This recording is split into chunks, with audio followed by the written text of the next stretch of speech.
here's the question. Was Xbox ever good to begin with? Like, we all know the state of Xbox now. It's been a downhill spiral for quite some time. But even despite the weird decisions Microsoft has made for their Xbox brand over the years, I've stuck with them through it all. Mostly because I was proud of my gamer score and I didn't want to start over a new profile. It's not a good reason. But man, there was something really, really special about those good old glory days of Xbox Live. The Xbox 360 days, if you will, the community, the games. Like, that stuff was truly an experience you had to have been there to understand and appreciate how important that was. But now I'm starting to question, is that just nostalgia speaking, or was this actually a result of Xbox calculating good decisions back then? Or was it just a lucky occurrence where Xbox just happened to be in the right place at the right time and was successful for it? If you look at recent things that have come out of Xbox and Xbox Game Studios, you know that the leadership is pretty incompetent. I mean, there's been so many bad decisions in the last decade or so, but I don't know if that really means that the decisions made for Xbox back in the 360 days, when people often look at it as the best days for the Xbox, were really actually good decisions made coming from Xbox executives, or the fact that they had Halo,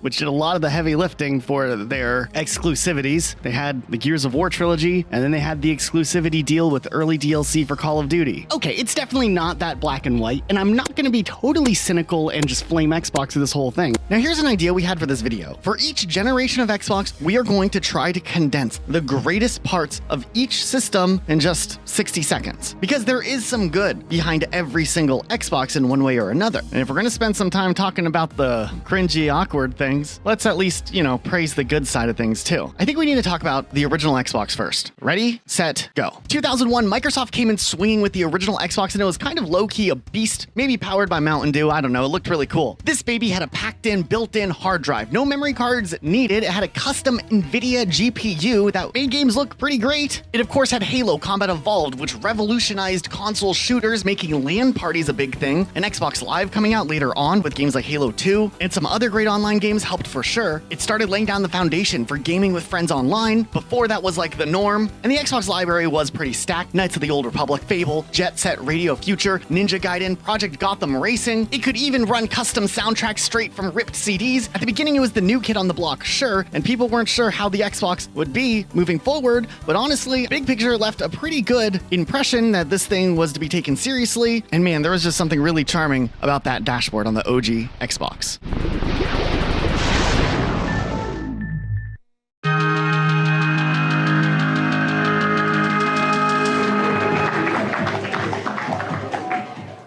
Damn, John. That's tight. That's tight, baby. Yeah. 成功で全世界での成功を心より願ってます。For the first time, let me now unveil Xbox. I know that you're a 5-time WWF champion, not to mention one of the top entertainers in the world. Bill, I'm very flattered. I'm a big fan of yours as well. The Xbox is everything The Rock is. Cutting edge, powerful, exhilarating, and like The Rock, it will be the most electrifying thing coming out this year. I am going to be playing Halo in the flesh. Thanks a lot for coming, and welcome to Halo on the Xbox.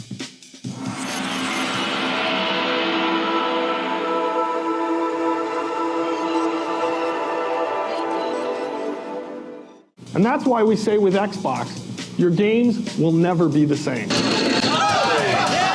When we started the development of Splinter Cell, the Xbox allowed us to go even further than what we expected. So we're throwing down a little bash here to celebrate the anniversary as well as the launch of Xbox Live. A lot of times you're stuck playing games by yourself, and now you're never stuck by yourself. I will soon experience complete oneness with an interconnected global community of game warriors.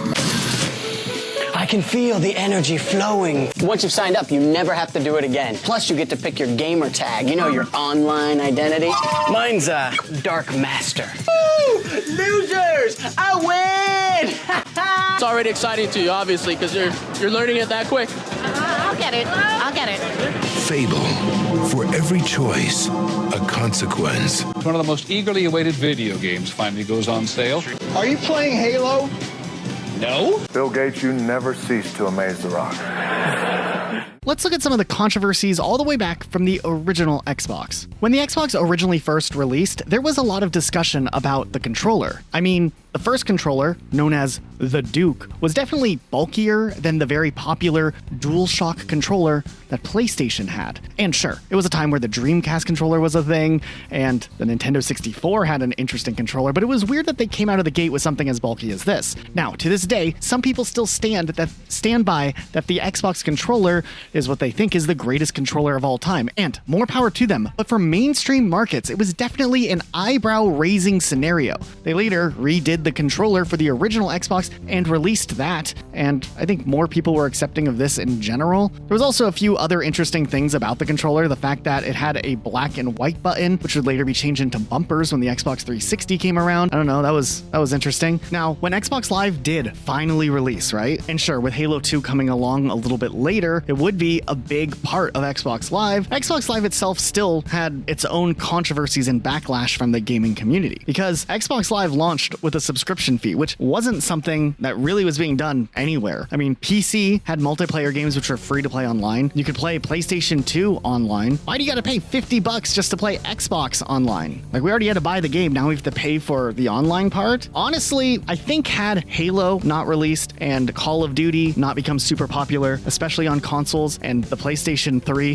having a rocky launch, all of that combined contributed to the normalization of paying for Xbox Live, because people didn't want PS3s and they wanted to play Halo and they wanted to play Call of Duty, so they were willing to pay for online, because not everyone were PC gamers back then. PC gaming was much smaller than it is nowadays. But I want to just point out, the money creep by charging for Xbox Live was a real thing back then. People were calling them out on it, and this becomes relevant regarding Xbox Live's pricing down the road. Also, surprisingly enough, there was like media murmurings, outlets talking about it, people on forums discussing the fact that Xbox Live would be a failure because it didn't support dial-up internet. And that's just a crazy thing looking back now. It was controversial back then. I don't know how relevant it is nowadays. I don't think it really obviously impacted Xbox Live too much, but it was a talking point and it was controversial. People were like a little upset that their dial-up internet wouldn't work with the Xbox Live, that you'd have to have broadband Ethernet and all of that. So yeah, I just thought that was like an interesting thing I found while doing research on this video. I wanted to bring it up. Now, it is interesting that with the Xbox's original launch, there already were a couple of things that, at least now in retrospect, we could be like, you know, that kind of was a blunder. Like, if they would have followed through with one of their plans that they at least considered, things might be different now. Maybe, I don't know. I can't help but to wonder if the infamous Sega and Xbox talks would have built into something bigger, and if they would have gone through with Microsoft's initial idea to possibly acquire Sega outright, what the Xbox brand would look like now. You see, in the early 2000s, Sega wasn't doing too hot, the Dreamcast wasn't performing very well, and they were pulling out of the console market. And apparently, with various interviews that are out there, Microsoft strongly considered acquiring Sega outright to not only have access to the IPs under Sega's belt, but also have a better presence in Japan. And we all know that Xbox's presence in Japan has always been lackluster, pretty much. They've never been able to get any type of real audience over there. Now, there were talks with Sega, and it seemed like back in the early 2000s, Sega was open to the idea of being acquired, though they still weren't like desperate for it and on the verge of bankruptcy quite yet. They would later merge with the company known as Sammy and stay afloat for years to come, but Xbox did have a chance. But apparently, Bill Gates himself, Billy Gates, thought that Sega was too troublesome. It had too much baggage already as a brand that wasn't doing too hot, and they didn't want to adopt that baggage onto the brand new, fresh Xbox brand, so they passed on Sega. There were other talks also, because Microsoft and Sega already kind of had a little bit of a working relationship, because the whole like Windows CE for Dreamcast thing, there was a consideration that Xbox could potentially make Sega Dreamcast games playable on the Xbox, which in turn would make the Xbox kind of like the successor to the Dreamcast and allow people who were Dreamcast players to kind of know what console to jump to next, but they chose not to do that. It is interesting to think what a Dreamcast game being played play it on the Xbox could be like, especially if they use like the GD-ROM system built into the Xbox, but they didn't do that. So instead, Xbox just did an exclusivity deal with a few titles, and they would get, some games from Sega's catalog, like Jet Set Radio Future and a few others exclusively on Xbox, and Sega would also shop around with other brands too. So it wasn't really, that big of an exclusive deal. It's wild looking back at all of the brands Xbox considered trying to acquire. Apparently they tried to acquire Nintendo. That didn't go well. I don't think Nintendo at all was interested in being acquired by Microsoft. Allegedly, they tried to acquire Square Enix, but it was a lowball offer. They tried to acquire EA. They tried to acquire Midway. They tried to acquire Namco. I don't know how close they were to actually getting any of these deals, or if they were just dipping their toes in to see, who'd be open to making a deal. But these are some pretty big names nowadays still. I mean, with the exception of Midway, rest in peace. But the rest of them are still pretty relevant now. So yeah, I mean, it is interesting looking back now. I do wonder what a Sega box would have been like. And there were rumors a few years ago that Xbox was going to acquire Sega. That didn't happen. They acquired Bethesda and Activision, which probably both equally big juggernauts, I guess. Nonetheless, I have always been a fan of those Sega box rumors. Let's show a picture of a Sega box. I don't know what this is. Another thing that is kind of interesting, the PlayStation 2. It had a DVD player built into it, which was a huge selling point for a ton of families. Xbox, on the other hand, had capability to play DVDs, but you had to buy a special DVD pack, which came with a remote and a receiver kit. So, for a weird reason so that it could have the proper codec licenses, or it's something like that, I think. Now, on top of these criticisms, the original Xbox also got some criticism because the controller cable length wasn't as long as it likely could have been, having a relatively short cable length that restricted the distance between consoles and players, which led to some fans expressing frustration with their Xbox. What else was going on with the original Xbox? Well, it had a staggered release schedule across different regions, which resulted in limited availability in certain countries, which led to frustration amongst gamers who had to wait extended periods or resort to importing consoles as the delay releases limited their access to the platform and its games. People wanted to play Halo, okay? Okay, maybe this one wasn't as controversial, but from a fan base perspective, apparently Xbox tried to have this commercial air, and it got banned in the UK. Let's play it.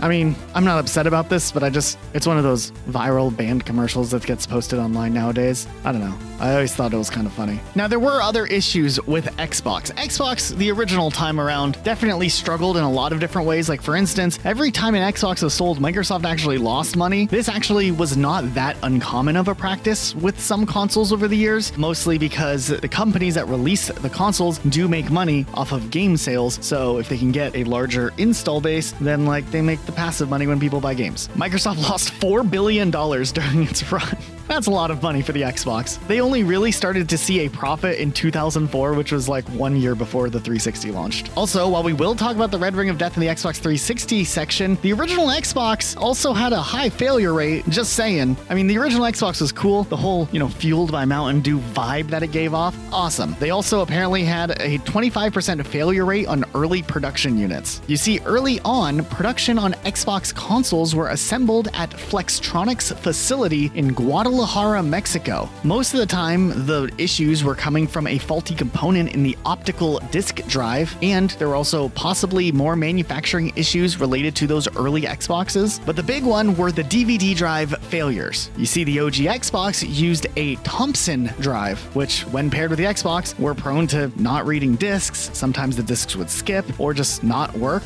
So yeah, a 25% failure rate isn't really that great of odds. Microsoft would actually later switch to either Philips or Samsung drives, which were apparently more reliable, which did help the Xbox overall. But if you were one of the earliest Xbox owners in like 2001, there was a 1 in 4 chance your Xbox would just not work. There's going to be a recurring theme in this video, and we're going to call it Microsoft Meddling with Halo.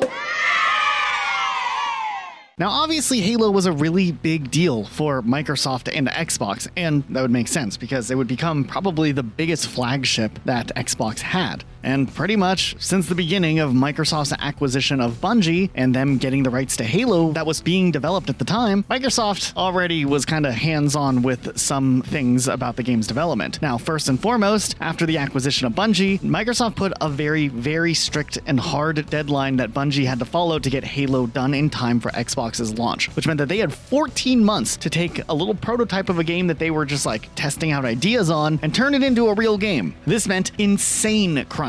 And not just any crunch. This was crunch coming right off of the heels of relocating the offices from Chicago to Redmond, Washington, which meant that majority of the core staff also had to move. They also had to figure out like how to make a first-person shooter with a game controller, something that wasn't really done too often. This also meant that Bungie's other games that they were working on had to be scrapped so that everybody could be on board working on Halo. And in turn, because of this hard deadline that Microsoft had imposed, Bungie would have to make drastic cuts to the scope of the game, as plans for Halo were originally much bigger. The game was supposed to actually be an open world game, but that got scrapped. They wanted the game to be a long and lengthy campaign, but with that not being feasible, they ended up having to do things like cut out a level that was in development and turn it into a cutscene. They had to start reusing levels that were already designed and have players backtrack through them with like a little twist instead of having 10 original levels even. They were working on an online component, but then Xbox Live wasn't even going to be ready yet. Another issue from the Xbox era, as the Xbox didn't launch with online functionality. It wouldn't come for a couple of years after the initial launch, which is kind of insane in itself. But then on top of all of that, because we all know the product ended up being pretty good.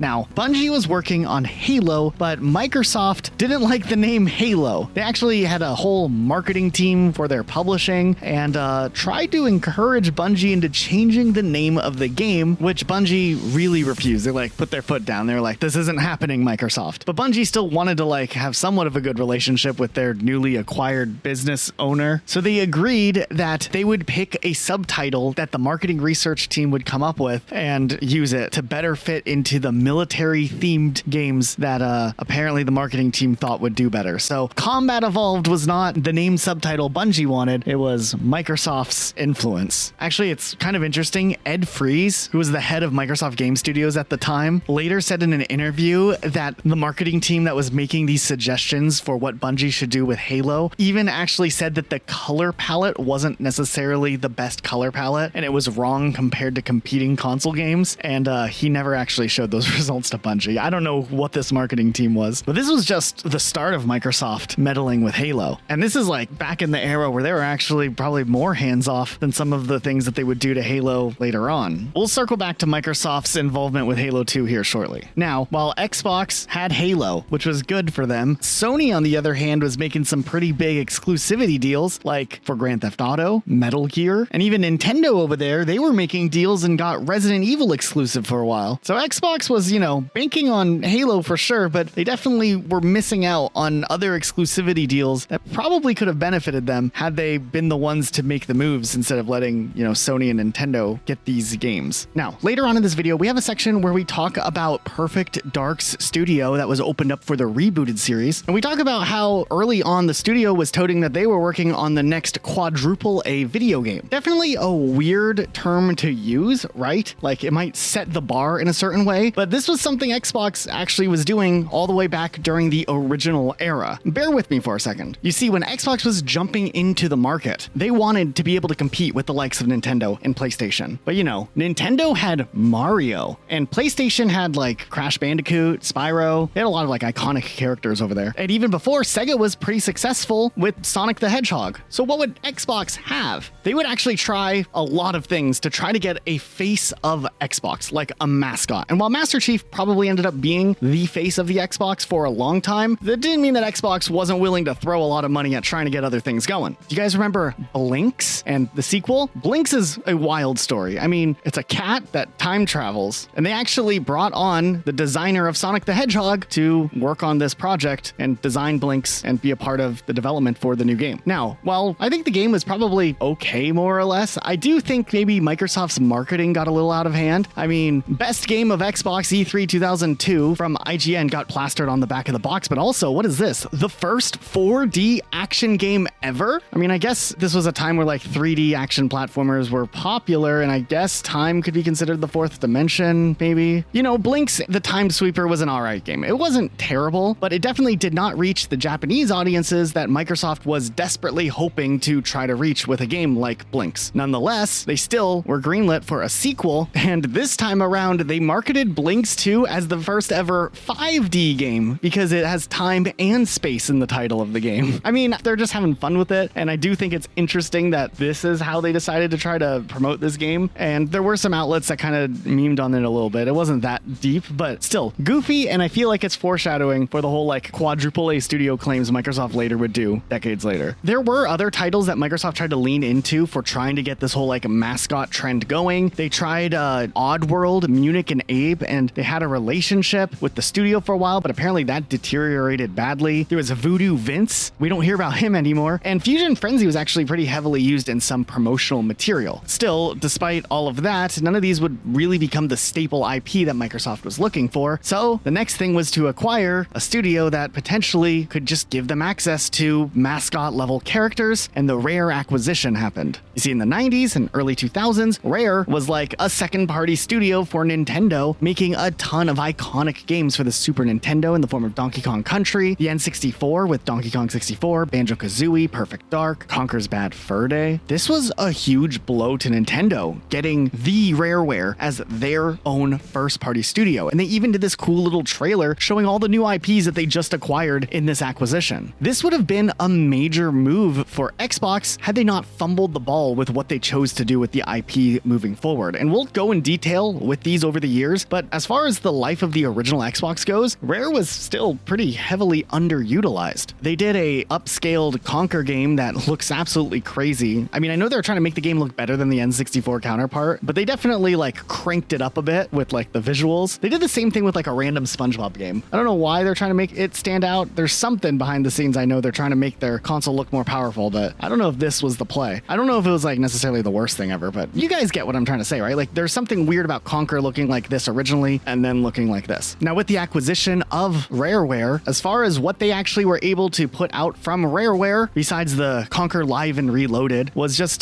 grabbed by the ghoulies. That was it for Rare and the Xbox original. And while I think the game was maybe kind of interesting at first, conceptually here, after a while, the game really starts to feel maybe a little bit repetitive, kind of drags on a bit, and I think a lot of people across the board reviewing the game definitely felt like the game wasn't pushing the boundaries that Rare was known for. I mean, they made some iconic games over the years. Even some games that were like a little more controversial were still good, like Star Fox Adventures. So this one just kind of was underwhelming for a big debut on Xbox, and you guys will see that moving forward, while there will be some cool things from Rare coming out, there also were some misses, a lot of misses. There were plans for Rare to have a bigger presence on the original Xbox. Like for instance, Perfect Dark Zero was originally going to be an Xbox original game, but they decided they wanted to push that off so that they had a strong launch for the 360 since they wouldn't have a Halo. And across the board, that wasn't the only thing that got canceled on the original Xbox, which is wild in itself with some of the games that were intended for this console that never got to come to be. There's a gem for the Nintendo 64 called Revolt, which was like an RC car racing game. Not only was the gameplay fun,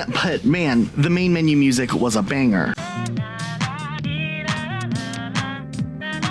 And there were plans for a sequel to this game to finally be made that would have added online multiplayer known as Revolt Live. There was even a closed beta, and you can even see the game in the classic Xbox Live commercial, and the commercial, from what it looks like, makes the game look pretty finished and ready for release. It wasn't a bad idea either, because this game was to capitalize on the brand new Xbox Live feature, which would let players connect and play together online, and RC racing was a kind of a unique concept that worked well enough on the Nintendo 64. Unfortunately, Acclaim ended up closing down in 2004 because of bankruptcy, and unfortunately also, Revolt Live would get canceled. Hey, have you ever heard of the little company known as Bungie? They made the game Halo. Well, originally, when Halo was being developed, Bungie didn't know or think that this would become as massively successful as Halo would end up becoming. And because of that, during the time that Halo was wrapping up its development, Bungie already had plans on what they were going to work on next, and likely their follow-up games would have also released on Xbox. Behind the scenes during the end days of Halo Combat Evolved's development was a game known as Project Phoenix, which was going to be Bungie's main focus after they got Halo out the door. Now, Project Phoenix did have a couple names in development that were changed throughout the course of its run. It had the name Breach, and it even got another name that we'll get to in just a second. But this mystery game was speculated to have begun development in 1999, then paused in 2000, with plans for development to resume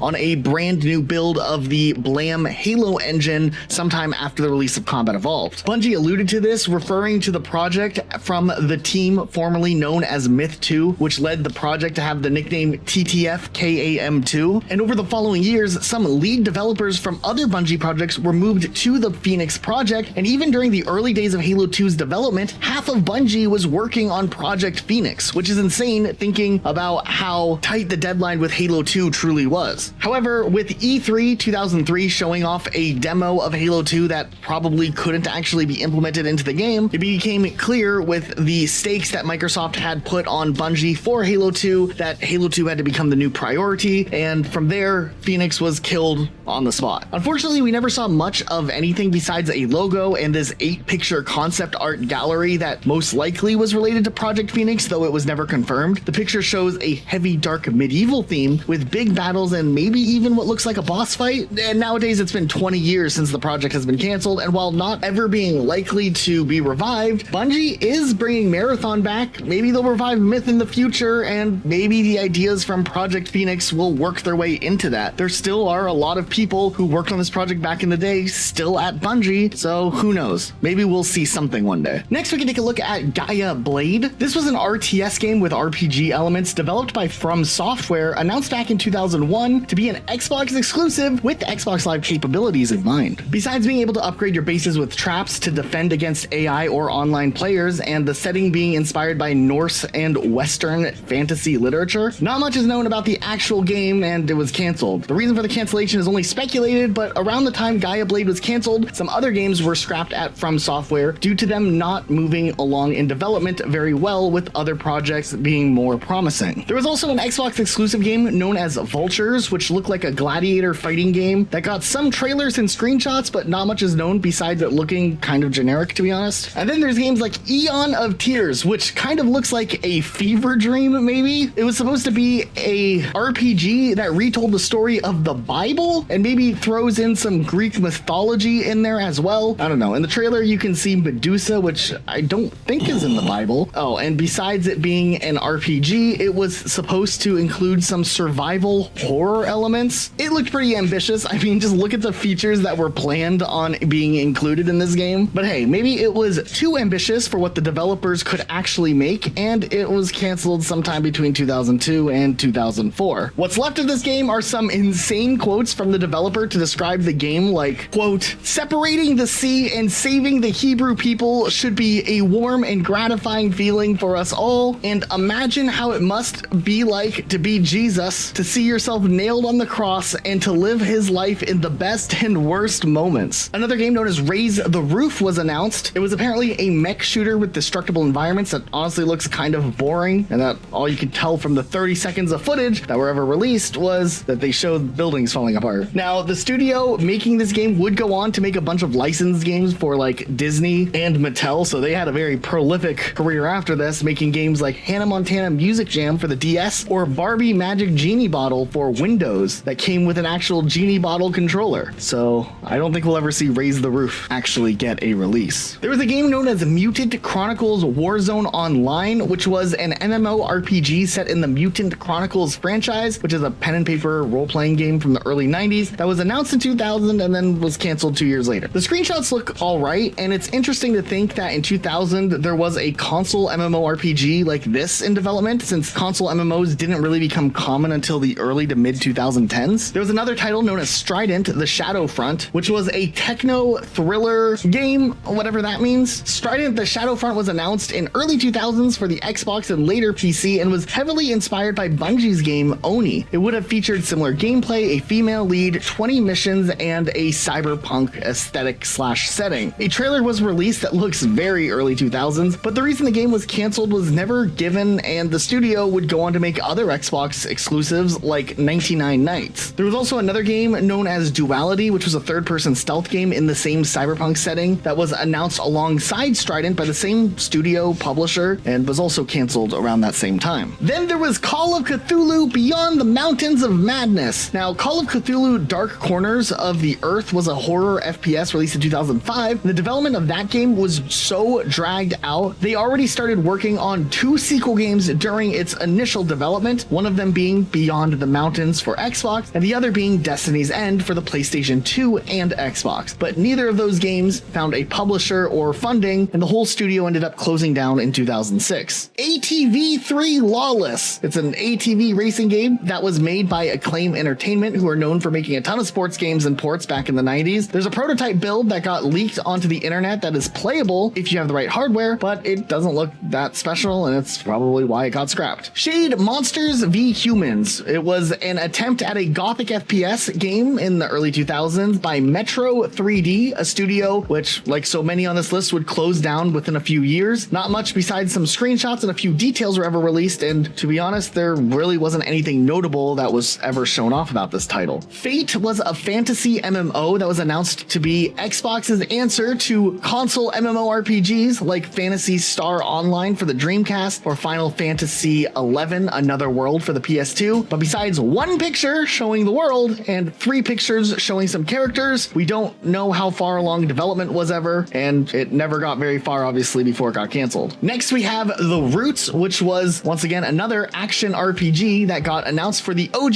Xbox, and in 2005 it was eventually canceled, but there was a portable version released for the Nokia N-Gage that had its gameplay apparently reworked, but it was co-developed with ideas that were originally inspired for the Xbox version that never actually came. Dang, look at Nokia coming and stealing away some exclusives. Sergeant Cruz was an interesting concept. Quote, meet Earth's last hope for survival. He's big, he's strong, he ain't got a lot of brains, but he's got a lot of guns. Those are the opening lines for the trailer of Sergeant Cruz, but I guess we'll never find out if those statements were actually true because the game got swiftly canceled after the studio went bankrupt. Relics, the Absolute Spirit, was a potential Xbox sequel to some obscure Japanese 2D side-scroller, but it looks like it never really made it far into development, and there's very little footage of this game out there in existence, which is what we're showing right now. Internal Pain was another sci-fi action game from the early Xbox days. They showed off one tech demo, and then the game was canceled. Kel, Fury Unbound. We honestly have no idea what this was supposed to be besides maybe an RPG. There's a YouTube comment that pointed out that you fight maybe mutated chicken enemies. Yeah, that's the main takeaway from this reveal trailer. Well, they had another RPG cooking with Legend of the Sun, and there was more gameplay shown for that game, but eventually the studio just went defunct in 2001 and all their projects were canceled, so I'm starting to see a recurring theme here. American McGee's Oz. This is a studio most famous for the Alice games. Developer American McGee's wanted to make a similar game, but with the Wizard of Oz franchise. They had high expectations with this franchise since they also announced that toys, a book, and a movie deal will be revealed in the future, and that didn't really work out, and the game itself didn't even make it to release and was canceled before it was ever actually shown off. Johnny Drama was a 3D cartoon game that would have had you play as a spy movie star going up against an evil doctor. It was hyped up with having the real-time cartoon world, whatever that means, and then in the same paragraph they also hyped up the music being reactive to gameplay, but it seems like that was maybe all that was notable or special about this project, and it was canceled as well. Then there was a game called The Unseen, which sometime before 2002 Microsoft approached Tremor Entertainment, a mostly Sega Dreamcast focused developer, to make a game called The Unseen that Microsoft themselves would publish. The Unseen seemed to have been another action RPG type game, and it was canceled in 2002 when Microsoft ended their publishing contract. Despite the name, there was a tech demo and trailer that was shown off, and in an ad was also printed into some of those little pamphlets that would come come with some games showcasing what the unseen would have been. There was an original Xbox game known as Trinity: The Shatter Effect, which was being developed by a studio known as Grey Matter Interactive and published by Activision. It would have been a first-person shooter with some sci-fi elements in it, though in 2003, Activision was kind of going through a rough time as a publisher, and Call of Duty was doing incredibly well, so Activision needed all hands on deck, and this development studio would be merged with Treyarch to begin working on an expansion for Call of Duty known as United Offensive, and this game ended up getting scrapped altogether. There was another game known as Hollow, which was being developed by Zootfly, and this game was internally compared to games like Doom, Halo, or Battlefield 1942, though a year after the game's announcement, it was put on hold by the publishers, and it's speculated that the game being promised as this overambitious title compared to where they actually were in development caused some publishers to not be interested in putting the game out, and the game never saw release. In 2004, there was a game known as Sword of Dracula in development by Critical Mass Interactive for PC and Xbox based on the comic book franchise. Not too much is known about the game, though it was apparently inspired by Call of Duty in terms of gameplay, which is kind of interesting. There was also an early 2001 title known as Arcturus, which was like a spaceship fighting game, and there had been like different sizes of ships that you could fight in that never saw the light of day. Apparently in 2005, there were plans to create a Kill Bill hack and slash type game by Studio Giganti. It would have been developed just for the Xbox and would have just followed the plot of the Tarantino movies. Unfortunately, while they had a prototype working for this game, they couldn't find a publisher to get the game off the ground, and they ended up having to close the project down. Pumpkin Man. I don't even know where to begin with this game. It looks terrifying. It would have been a third-person shooter game, and you play as a dead person named Joshua trying to open the gates of hell to let demons celebrate Halloween on Earth. I don't know. The studio ended up filing bankruptcy before the game could be released, and man, I really wonder what it would have been like. A playable demo did eventually leak online, fortunately, but still, what a concept. Okay, not too many people remember in the early 2000s there was a game known as Tron 2.0, and apparently for a short while there were plans for a Tron 3.0 for the Xbox. Not much is known about what happened to this project, why it wasn't picked up, and whatever happened to it, though there were concept art that did manage to be discovered online. There was a first-person shooter RPG game known as Reprisal, which was made by Power Infused Productions. They were aiming to make a game that was a hybrid of Quake, Thief, and Deus Ex, featuring 3 different playable races. The game seemed to be in the deep prototyping phases. When they couldn't find a publisher interested in the game, the project ended up getting canned. There was a game known as Dead Justice, which was being developed by a studio known as Cat Mother between 2001 and 2003. We don't know too much about the game, but when the team was shutting things down for the project because of a lack of funds, they did release the game online with the source code as a prototype PC demo that anyone could play, so we do get to see a tiny bit of what may be entailed in this game. There was a canceled vehicular combat game known as Battle Rigs, or at another point in development, it was also known as Construction Derby, and it was developed by Rage Software Sheffield. The game never saw an official announcement, though images of this prototype eventually did get shared online. Man, Cthulhu Delta Green, which was developed by Flying Lab for Xbox, actually seemed like a really ambitious horror strategy game that was being planned out, and it seemed like the game was actually getting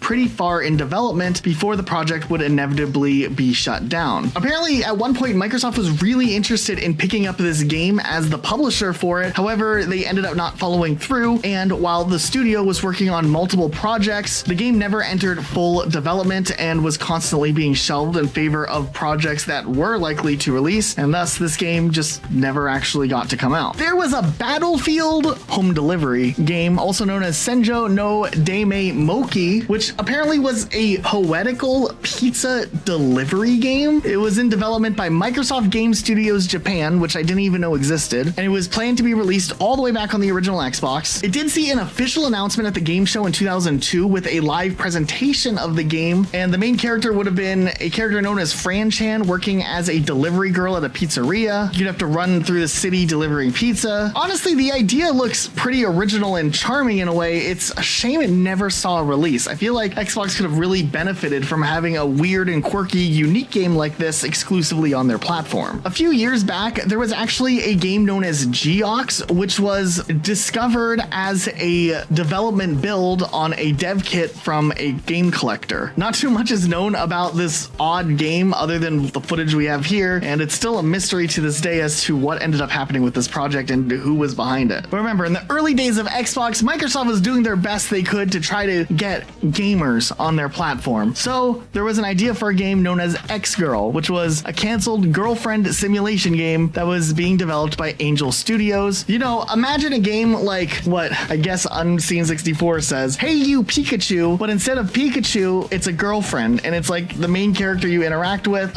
She didn't use voice commands though, and was more like, I guess, a traditional pet simulator game like a Nintendogs or something. I don't know. It was a weird title. The game never got officially announced, and the only real details we have are very limited, but it's just funny to think that this game could have actually released. The studio then ended up becoming a part of the greater Rockstar and worked on other games like Red Dead Revolver, Midnight Club, and Grand Theft Auto 5. There were 2 games that were canceled around the same time that would have been really interesting. A game known as Tiltronica, which was like a racing puzzle game, maybe inspired by something like Super Monkey Ball, and Sonic Extreme, which would have been like a Sonic boarding game, but for the Xbox before Sonic Riders became an actual thing. Both of these games were just prototypes and never saw the light of day, but still it's interesting that they even existed. There was work on a game that was supposed to be like a hyper-realistic, ambitious photography game known as Serengeti, where you were like a photographer in the Serengeti, and I think that would have been it for the game. The game was supposed to have some really innovative AI, and it was supposed to be really ambitious with the visuals. Many people think that this game was way ahead of its time for early 2000s, and with the game not being able to find an easy publisher who would want to take the game to the next level, the game ended up falling through and never was developed. There was apparently a game known as The Guardian, which would have come out on the Xbox, where you would have been a character who died in a car accident, but then you would be a ghost and you have to interact with NPCs and resolve different tasks. Apparently the game had a pretty good playable prototype, but the project still ended up getting canceled in late 2003. A dev kit was discovered for a game known as Storm Riders, which some people speculate could have been inspired by a film or comic with the same name, though the gameplay seems to play somewhat similar to Ninja Gaiden, though not much is actually known about what this game actually was. Fallen Kingdoms was a canceled Western RPG that was announced all the way back in 2004, which would have come out on both the PC and the original Xbox, and would have been maybe something more along the lines of what Baldur's Gate kind of turns out to be, but in a much larger scale, obviously. A little bit was shown off before the game ultimately was canceled too. There was another canceled prototype known as Crazy Car Championship, which was developed by Synaptic Soup in 2001. It never saw the light of day. At E3 2002, another car game known as Objective Force Commander was shown off, but after the E3 reveal, the game was just removed from any upcoming release lists out there, and the game never actually came out, though versus and co-op modes using Xbox Live were planned at one point in development. There was this game known as Oddballs, which I honestly don't even understand what this is, but it was canceled. This game known as Survivors actually sounds really interesting, where you would have been in a digital survival environment and you'd have to survive different historical disasters like the Titanic or a heavy hurricane, or even one other thing that I'm very surprised that they decided to include here. Maybe that's why the game got canceled, due to some of the controversial scenarios they were developing here. Ever want to walk the runway on Xbox? Well, if Style Laboratory would have come out, you would have been able to. Probably because of the low sales of the Xbox in Japan, this game got canceled, but yeah, it would have been like a dress-up game runway experience. There was a game called The Unholy that was first announced all the way back in 1997 for the PC, and later would go into development in 2000 and 2001 for the original Xbox by Otherworlds Interactive, and this would have been one of the very first Xbox exclusives of all time, but after years of development, there never was a publisher found that wanted to pick up this game and risk the money in publishing the game, and it never released. This next game was canceled for unknown reasons, but there was a game known as Knights of Decadin. We know it was in development in at least 2002 and would have had an emphasis on flying ships, but it seemed like a lot of conceptualizing and work was put into making this game as far as it did get in development, but we still don't know what actually would have been there. Then there was an Xbox anime MMO RPG known as Shining Lore. It kind of looked like any anime MMO at the time, but as we know with a lot of the MMOs on this list, it didn't come into fruition. There was a game called Oddworld, The Brutal Ballad of Fangus Clot. I don't even know what this is, but this would have been a canceled sequel to the Oddworld games, and when it was first announced on gaming news sites, people thought it was an April Fool's joke, but then later concept art surfaced and it was confirmed to have been something that was real, but then also that it got scrapped. Then there was the elusive Y Project. Now this game started out as an FPS where you shoot aliens, but after some development trouble, it became a game about alternate history where like Germany won World War II and took control over the world, which kind of sounds like, you know, Wolfenstein nowadays, but this was back in 2000, so it was a unique idea, but maybe that was a little too ahead of its time, and it seemed like they had trouble finding a publisher to fund this project, and the original funding had fallen through for the game. There was a game called Citizen Zero Big World. This game would have put you on a different planet on what seems to be a new human colony maybe, and you'd have to learn to adapt to the new environment. This game was in development for quite some time, and the development was eventually moved to the 360, but eventually ended up getting canceled. Kung Fu Story for the Xbox. This would have been a sequel to the game Kung Fu Chaos, which the first game didn't do too well, so they canceled the sequel and moved on to other projects. There was Gemini, which was an interesting concept, as in the game you would have made your way up a tower that connected Earth to a space station, kind of like a space elevator from Halo, but not too much else is known about this game, and it ended up getting canceled. Then there was this game called Xavier Fox. Seems like some furry game. It had some screenshots, but it's mostly lost media nowadays. Maybe it was like a knockoff Star Fox. We really don't know too much, but yeah, this one also never saw the light of day. Now, we knew that Xbox was really trying to get a presence in Japan. Like, Japan was a pretty pivotal location for the gaming industry and gaming reception. So in 2002, they also announced that Microsoft Game Studios Japan was developing an MMO for the Xbox called True Fantasy Online. There weren't a whole lot of MMOs on console. There was like a handful. There was like Final Fantasy 11 and I guess you could say Phantasy Star, but the game would have supported up to 3,000 concurrent players. And with Xbox Live, this could have been a big deal. There was going to be like housing, horses that you could ride, or mounts, I guess, voice chat integration. What? And the game was apparently fully playable and near completion, but despite that, the game still got canceled in 2004 after 2 years of development. Allegedly, the development team was having problems with the online networking situation, implementing Xbox Live and implementing things like voice chat, which was a big Xbox Live feature that Microsoft kind of was like, this is like a core tenet of what our games are about. That would mean the game would be delayed, and Microsoft apparently was pretty frustrated with how that was going. And then there was also like communication issues with the Japanese development studio known as Level 5 that was working under Microsoft Games Japan. And then on top of that, while they were trying to focus on getting a Japanese player base, with the Xbox already being out for quite some time in Japan and not doing well, the success of this game was really reliant on a large Japanese player base, at least initially. And Xbox was like, are we even going to make any money if we put this game out there? Because nobody even has an Xbox out there. So ultimately, this game ended up getting scrapped. Now, Xbox was still trying to make efforts in getting other exclusive titles. They actually landed an exclusive deal for the Sam & Max series called Plunge Through Space, which kind of had a crazy premise. The Statue of Liberty gets stolen and they have to like go to a casino in a different galaxy and try to get it back. The game was,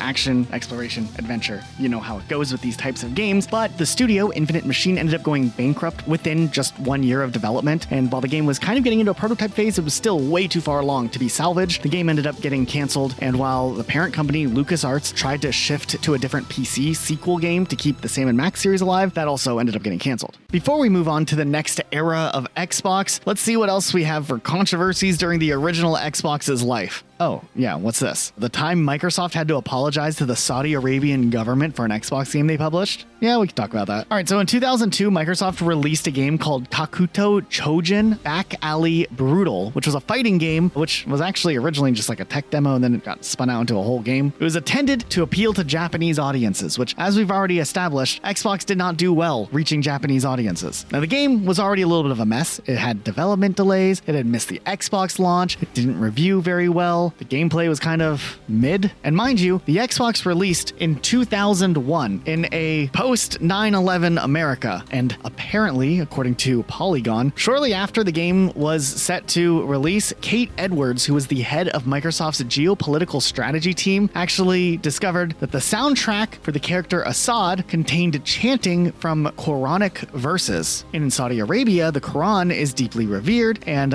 using verses in a violent video game context, especially mixed with music, would come across as like really insensitive. However, they only realized this kind of too late. The game was already like getting to store shelves. Microsoft attempted to halt the release and existing copies were recalled, but a lot of them still made it out there, and there would be new versions of the game released with censored audio, but the uncensored original version did make their way onto store shelves. In turn, Kate Edwards actually flew to Riyadh and formally apologized to Saudi government officials in a tense meeting aiming to mitigate broader business ramifications in the region. How does this happen? This is so insane. I feel like not very many people would have noticed, but I guess similar things did happen to Nintendo a few years earlier with The Legend of Zelda: Ocarina of Time. So I guess maybe there was more scrutiny in what type of content is used in video game titles. This type of stuff becomes relevant later though, especially when Microsoft decides to meddle with Halo 2 some more. So let's get ready for that. Oh boy. There was a little bit of controversy around another game that was published by Microsoft Game Studios called Kung Fu Chaos, which essentially received controversy for potentially being racist. It was developed by the team that later would be rebranded to Ninja Theory, but then were called Just Add Monsters, which the game of course had over-the-top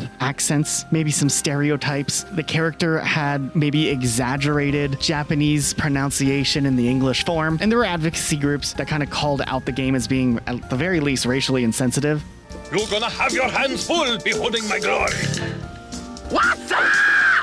What's really interesting though here is Microsoft's response. And by response, I mean they just didn't say anything. They just declined any offers to make a comment on it, and they kind of just slowed down on talking about that game as like a big game for Xbox. And the development studio, rightfully so, I think was a bit frustrated because as it turns out, Microsoft had tested the group with various ethnic groups during the development period and didn't receive any concerns about its content back then at least. The development team was confident that the satire wasn't offensive because they weren't trying to like make fun of any group, but they were trying to lean more into like kung fu stylization in movies and whatnot. And I think the development team was also frustrated that Microsoft's marketing team didn't really defend them. They just backed off and declined to comment on anything. I think it's a little bit of a bigger shame though too, because the development studio was really passionate about this game. I don't think it was a bad game either, and there were plans for a sequel, but Microsoft never would end up commissioning any sequels because they just wanted to let this thing die. And while Microsoft owned the rights to the IP, it meant that the development team, back when they're independent,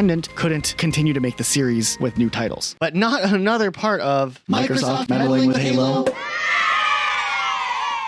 And of course, everything culminates obviously with the original Xbox with Halo 2's development, because man, was this one rough. Not only did Xbox originally want Bungie to get Halo 2 ready for the launch of Xbox Live, which would have given them even less time than they already had, looking for a potentially 2002 release date, 1 year of development time between Halo 1 and Halo 2. Xbox head Ed Freeze was like very adamant in defending Bungie here, and even allegedly threatened to resign if they were going to put pressure on him to get Bungie to make a game that quickly. Still, they had to rush out Halo 2 in a very, very short development period of essentially under 3 years, and for a flagship AAA FPS game trying to push the boundaries and have online connectivity and all of that together, it wasn't just like a simple task. Halo 2 was notorious for having one of the biggest crunch cultures in modern gaming history. A game that was once planned to be like a massive, massive expansion with really big, ambitious ideas to build off of what the original game had to drastically and dramatically be cut down to the point where even the third act of the game was chopped off altogether, and a huge rewrite to the story and cliffhanger ended up being implemented in its place. Not only did this make the pacing of the campaign feel a little bit weird, but it also made the culmination of the story feel kind of unfinished. Despite all of that, Halo 2 was still an excellent game. It had a great narrative, they built out the lore really well, and then the multiplayer was awesome. But you can't help but to wonder what Halo 2 would have been like had it had maybe one more year of development. There were a lot of other things that were planned for Halo 2 that got cut because of the crunch. There was Forge mode that was supposed to be there originally, a ton of other weapons, vehicles, and other types of features. And there was other things too, like at E3 they showed off Halo 2 for the first time, and the gameplay demo they showed off, that demo couldn't work with the engine that they were working with, and they had to scrap the level altogether and kind of reset how they were handling development for all of Halo 2 in the last little stretch of crunch. So even at a promotional event that would make Xbox look great, all that content never showed up in the game. Now, Microsoft did jump in a couple of times to talk to Bungie about Halo 2, and one interesting thing that happened was that the Arbiter, a major character introduced in Halo 2, was originally named the Dervish. Bungie liked the name because it sounded exotic and kind of fit the whole religious warrior vibe of the Covenant, being the whole like holy zealots and whatnot. However, Dervish is like a real-world term from the Islamic Sufi tradition, which like references Muslim ascetic. And since in Halo to story, the Arbiter is kind of working with the Covenant against the humans in what is essentially a holy war. I guess Microsoft was concerned that this narrative could be read as like a parallel to the Middle Eastern Islamic state of the world, especially in 2004. The US was in the middle of the Iraq war at that time. Microsoft didn't want any negative headlines that would,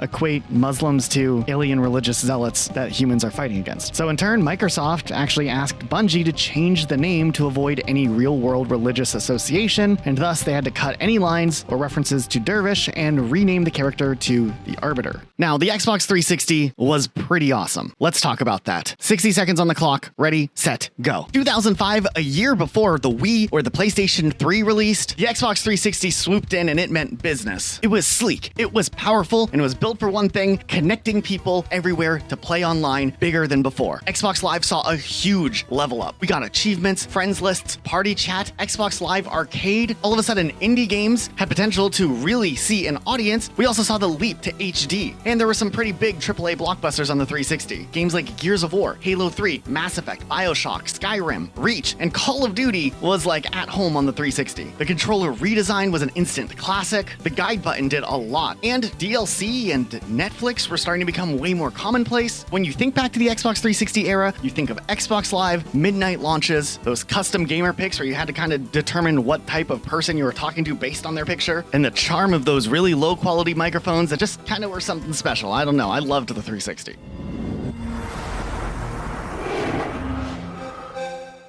I give you the future of gaming. That future starts right here, right now.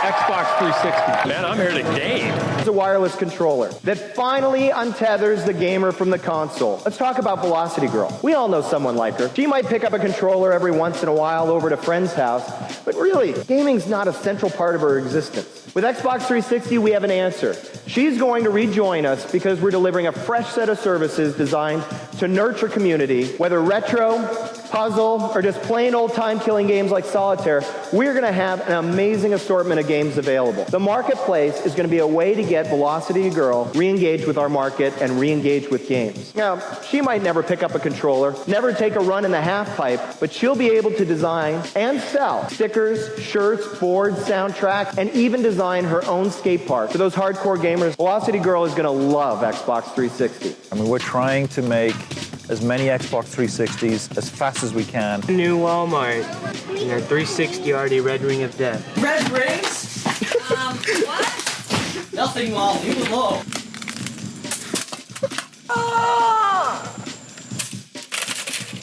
Can you just tell us real quick, why is Halo so much more of a cultural phenomenon than any other video game in the world? I don't know, so many people care. Halo Nation is huge. The combination of all the elements, great gameplay, great story, great characters, things that people really care about. And that's, it's not just an ordinary game, but it's really a piece of entertainment art. Gears of War 2 launch party tonight at midnight. They're opening this place up and letting people buy the game. And so here is Modern Warfare 2. Roach, take that snowmobile! Remember, use some of this ordnance to take out the enemy vehicle. This is your new Xbox 360. We've been working on Kinect for many years. We announced it at E3 last year and had the news, the on-sale date of November 4th. It's here. All I have to do is just bring my hands up and a little to the left, a little far, how about right there? And the great thing is, Zune isn't just about the movies, but it's also about an amazing catalog of music as well. We all know about the technical problems the Xbox 360 had, like the Red Ring of Death. I was mad as I'm like, get this fixed or I'm leaving. Which of course was severe hardware failure, mostly attributed to an internal overheating issue. The 360 had this compact form factor, which led to inadequate cooling for the powerful hardware components inside it. Even with the cooling systems built in, like the heat sinks and fans, it wasn't enough to dissipate the generated heat, and over the course of normal use with the console, little cracks would develop within the solder units known as cold solder joints, which weaken the connection, resulting in various hardware malfunctions. functions, including the red ring of death. Now, this issue became widespread. It affected a significant number of Xbox 360 consoles to the point where Microsoft even acknowledged the problem and implemented various solutions to address it. They extended the warranty for affected consoles, offered free repairs or replacements, and eventually made hardware revisions to improve the system's reliability, including a full redesign of the console in 2010. But the red ring of death is just the tip of the iceberg when it comes to hardware failures that the Xbox 360 had. The Xbox 360 was notorious for being known to scratch players' discs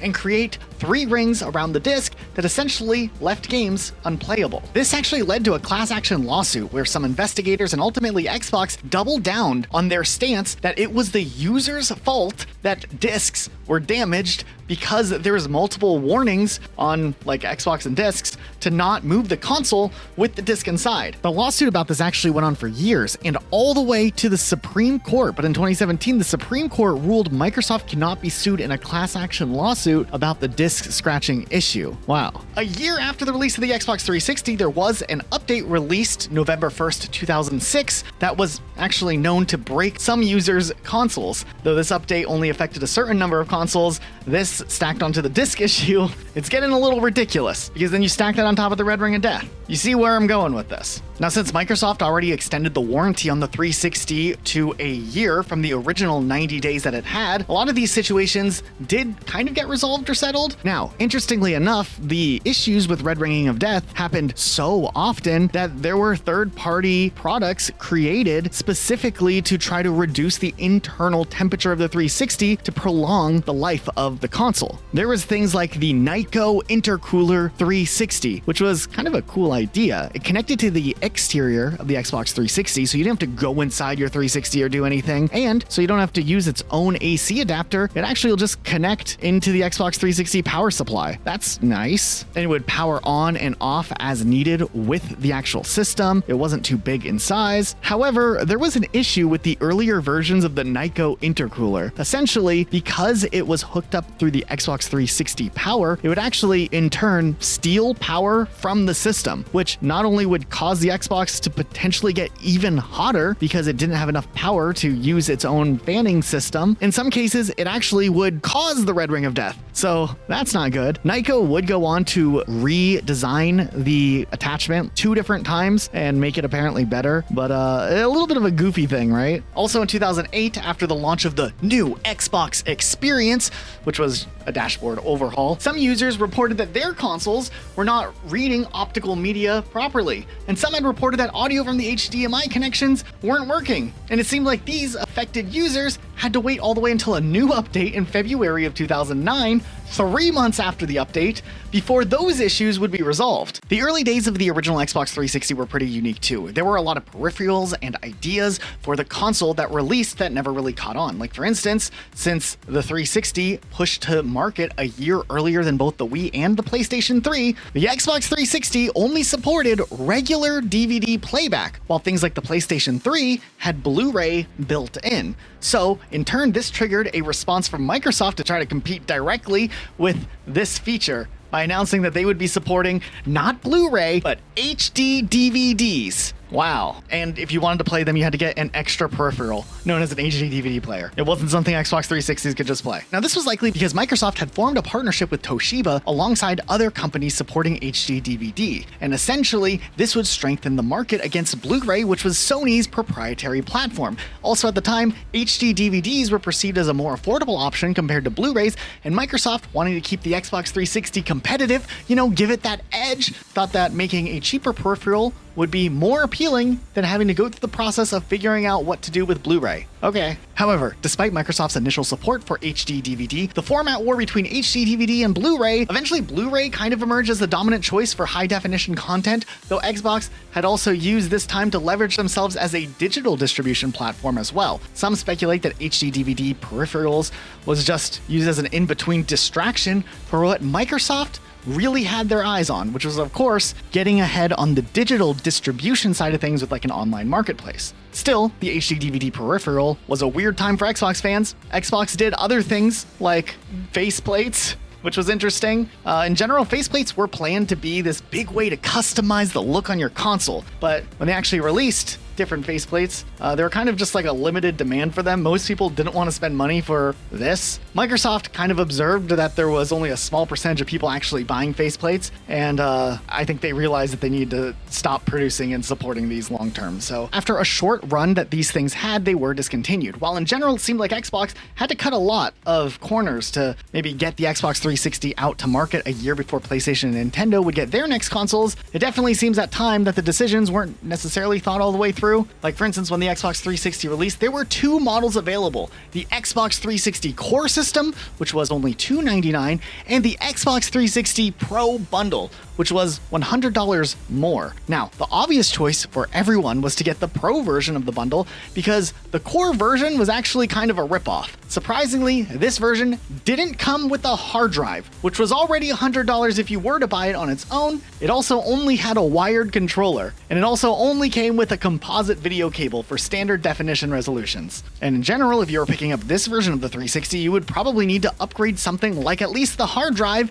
and maybe you'd want to get a wireless controller at some point, which would have made the cost of that like $150 more than what you just spent. So the Pro version obviously was the better option, and it made sense. This version got discontinued and replaced with the arcade bundle, which at least was a better bundle, but what's the point of this thing? Now, a lot of you probably don't remember this, but back in the earliest days of the Xbox 360, there were these little slots on the front for memory cards. And the storage of these memory cards were very, very insignificant big picture compared to what hard drives would be offered later on in the Xbox 360's life. But on top of that, the memory cards themselves sometimes wouldn't work with certain games. Now, these memory cards were offered in 3 different sizes over the course of the 360's life. There was a 512 megabyte memory card, so like half a gigabyte, a 256 megabyte memory card, and a 64 megabyte memory card. But games like Call of Duty 3 didn't let you move your save data to the memory card. Modern Warfare 2 had limitations, and a ton of other games too, like Bejeweled 2, Dead or Alive 4, Dead or Alive Extreme 2, Forza Motorsports 2 and 3, Perfect Dark 0 didn't let you move some of your stuff over. Even Viva Pinata had limitations with what data you could transfer with memory cards. It's no real surprise that memory cards would be phased out and later Xbox 360s would not have memory card slots on the front, but that's not where hardware accessories ended when it came to weird things and choices from the Xbox 360 department. In a somewhat controversial move between the original Xbox and the Xbox 360, original Xbox controllers would not work with the Xbox 360, which was kind of a weird choice, especially if you were wanting to play like OG Xbox games that were supported on the Xbox 360. They just straight up wouldn't work. You had to buy brand new controllers. Also, while Sony had switched over with the PlayStation 3 to an internal rechargeable battery, the Xbox 360 would use AA batteries. I mean, it still uses AA batteries generations later. And while the Xbox 360 controller was kind of iconic, like this was a great feeling controller, there were a lot of things holding it back compared to the PlayStation 3 controller. Like there was no Bluetooth built into the Xbox 360 controller. There was a special receiver that you could buy and plug into your computer so you could use an Xbox 360 controller wirelessly, but it is a weird choice considering the technology was already there. Hey, the Xbox 360 controller was popular enough that the US Navy started to use the 360 controller to control certain aspects of subs, I guess. I don't know. That's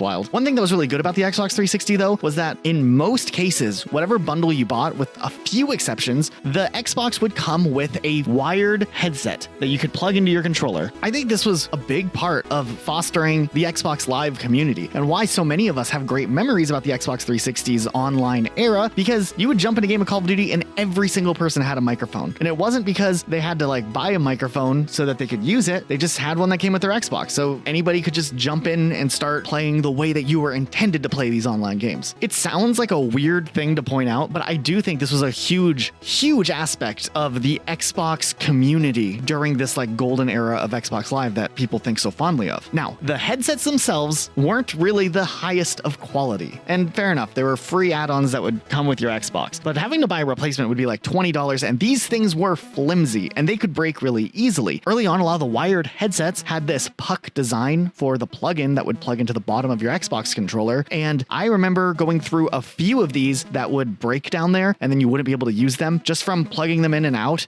just the awkwardness of it plugging into the controller in that shape. Later on, Microsoft would revise their headsets to just a regular plug-in design that worked better. They would still break, like the cords would start to get loose after a while of being plugged in, plugged out over and over again. And since they didn't use like a standard audio jack, they used a smaller variation. I think in general it was was just less sturdy. And also, since they didn't use a standard type of headphone jack, it meant that you couldn't just plug in any type of headphones you had or anything like that that could have a microphone on it. You had to have a special type of headset that was supporting the 2.5 millimeter jack. Still, I think it's interesting how this ecosystem of Xbox accessories would come out in the early era of the Xbox 360, and then sometimes like not even be compatible with other parts of the Xbox 360's ecosystem of accessories. Like, let's talk about the Xbox 360 chat pad. This baby plugged into the bottom of your controller and you could just type away. It was kind of cool. I had one back in the day and it was great for sending out notifications to my clan about upcoming meetings that were mandatory that you couldn't miss. I was a cool kid, wasn't I? But here's the thing, since it plugged into the headphone jack at the bottom of the controller, the Xbox was under the impression that there was a microphone plugged in, which meant if you had a wireless headset, it would not connect because it already thought that there was a headset plugged in. So you'd have to unplug your chat pad if you wanted to use a wireless headset, and while there was a headset port at the bottom of the chat pad, that's great. But if you had a microphone that had the puck design that was initially released, it wouldn't work. So then all of a sudden, you're swapping out these things, pulling your chat pad off, plugging in a different headset, pulling the headset off, plugging in a different chat pad, and that would either wear at the port on the controller or the plugins from the headset or the chat pad, which would eventually cause these to break. Does anyone remember the Xbox 360 racing wheel? This is kind of a cool thing. It was a racing wheel that had like feedback and you could race with it. I don't know how these work. Interestingly enough, there was an issue with the device where sometimes when charging, they would overheat and start smoking and potentially catch on fire. Awesome. Now, it was reported that it only happened to a small number of people who had purchased it, and Microsoft would issue replacement units to anybody who had any issues caused by this oversight, I guess. I couldn't find footage of anyone's Xbox 360 racing wheel catching on fire or anything like that. I guess this was because this was early on in the 360's life, and not everyone just had like cell phone cameras right away that would record and then upload that onto YouTube back then. I did find this footage of a different racing wheel smoking though, so you can at least get the visual idea of probably what it was like. Now, don't get me wrong, there were some really great things about the Xbox 360 compared to the competitors at its time. It was the first video game platform to get Netflix built in on it. And back in the day, you could even watch Netflix with your friends through Xbox Live, and it would sync it all up for you. You could see your little avatars running around, and they'd get ready to watch the film, and you could emote, and it was a cool little feature. Then Xbox would discontinue this version of Netflix a few years later, and just put the standard boring old Netflix experience that was universal across everything else. It's a real loss. You guys don't know how tragic that was. Then the Xbox 360 had some other interesting decisions that were made that changed the Xbox 360 dashboard a few more times. Now, the OG blades on the Xbox 360 were pretty cool, so there was already a little bit of backlash when they changed it from that design to the newer dashboard design. But in 2011, they changed it again to what they called the Metro dashboard design, which changed a lot of the menus to this bright white dashboard style versus the cooler, darker style it had just had previously. For gamers, this was kind of uncomfortable because you're in the middle of the game, you open up your dashboard to accept a friend request or send a message to, the people on the other team because you want to be a sportsman-like player. You get this bright white light just flashbanging your room real quick. There's a reason nowadays dark themes are so popular, and I feel like such a subtle change was really just a bad decision for the Xbox 360. Now, some of you remember Xbox Live during the 360 era. It truly was the Wild West out there. Voice chats and games were kind of going crazy. Damn, it's quiet on that side now. Oh! It's quiet on that side now, isn't it, boy? Listen to you fat fucking redneck sitting in front of your goddamn Kinect mic with your nuts hanging out of one side of your shorts. Shut the fuck up! There was an Xbox enforcement team there that was trying to have some sort of law in this lawless land of the Xbox 360, but it seems like for the most part, Xbox enforcement never actually really worked. While originally seemed like Xbox enforcement existed mostly to try to ban people who were JTagging or modding their Xboxes, some people who were not involved in any type of cheating or modding were getting banned from their Xbox devices. And they reported that it said that they would be unbanned in December of 9,999.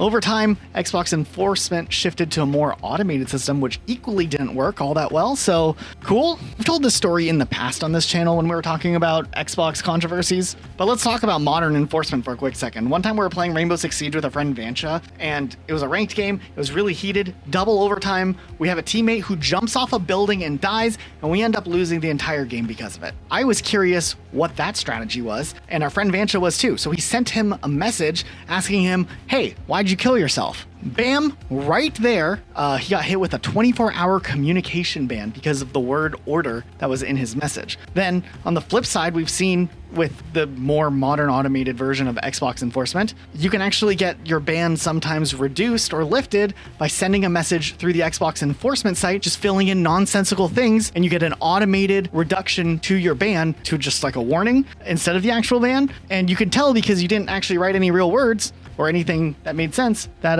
it was just like an automated thing, not a real review. Back in the Modern Warfare 2 days, there was another instance that picked up a lot of controversy as well. There was a video that went viral back in 2010 which supposedly showcased an Xbox moderator being corrupt with power. This video actually edited out a lot of context as to what actually happened in that Modern Warfare 2 lobby, but one of the Xbox enforcement team members known as The Pro was shown in this video allegedly threatening and possibly abusing his power and just like showcasing kind of general toxic behavior. Lupo, I don't care. Feel free to forward it to BillG@Microsoft.com. Knock yourself out. Because I'm not going to lose anything, my friend. You, sir, are going to lose the ability to talk on Xbox Live.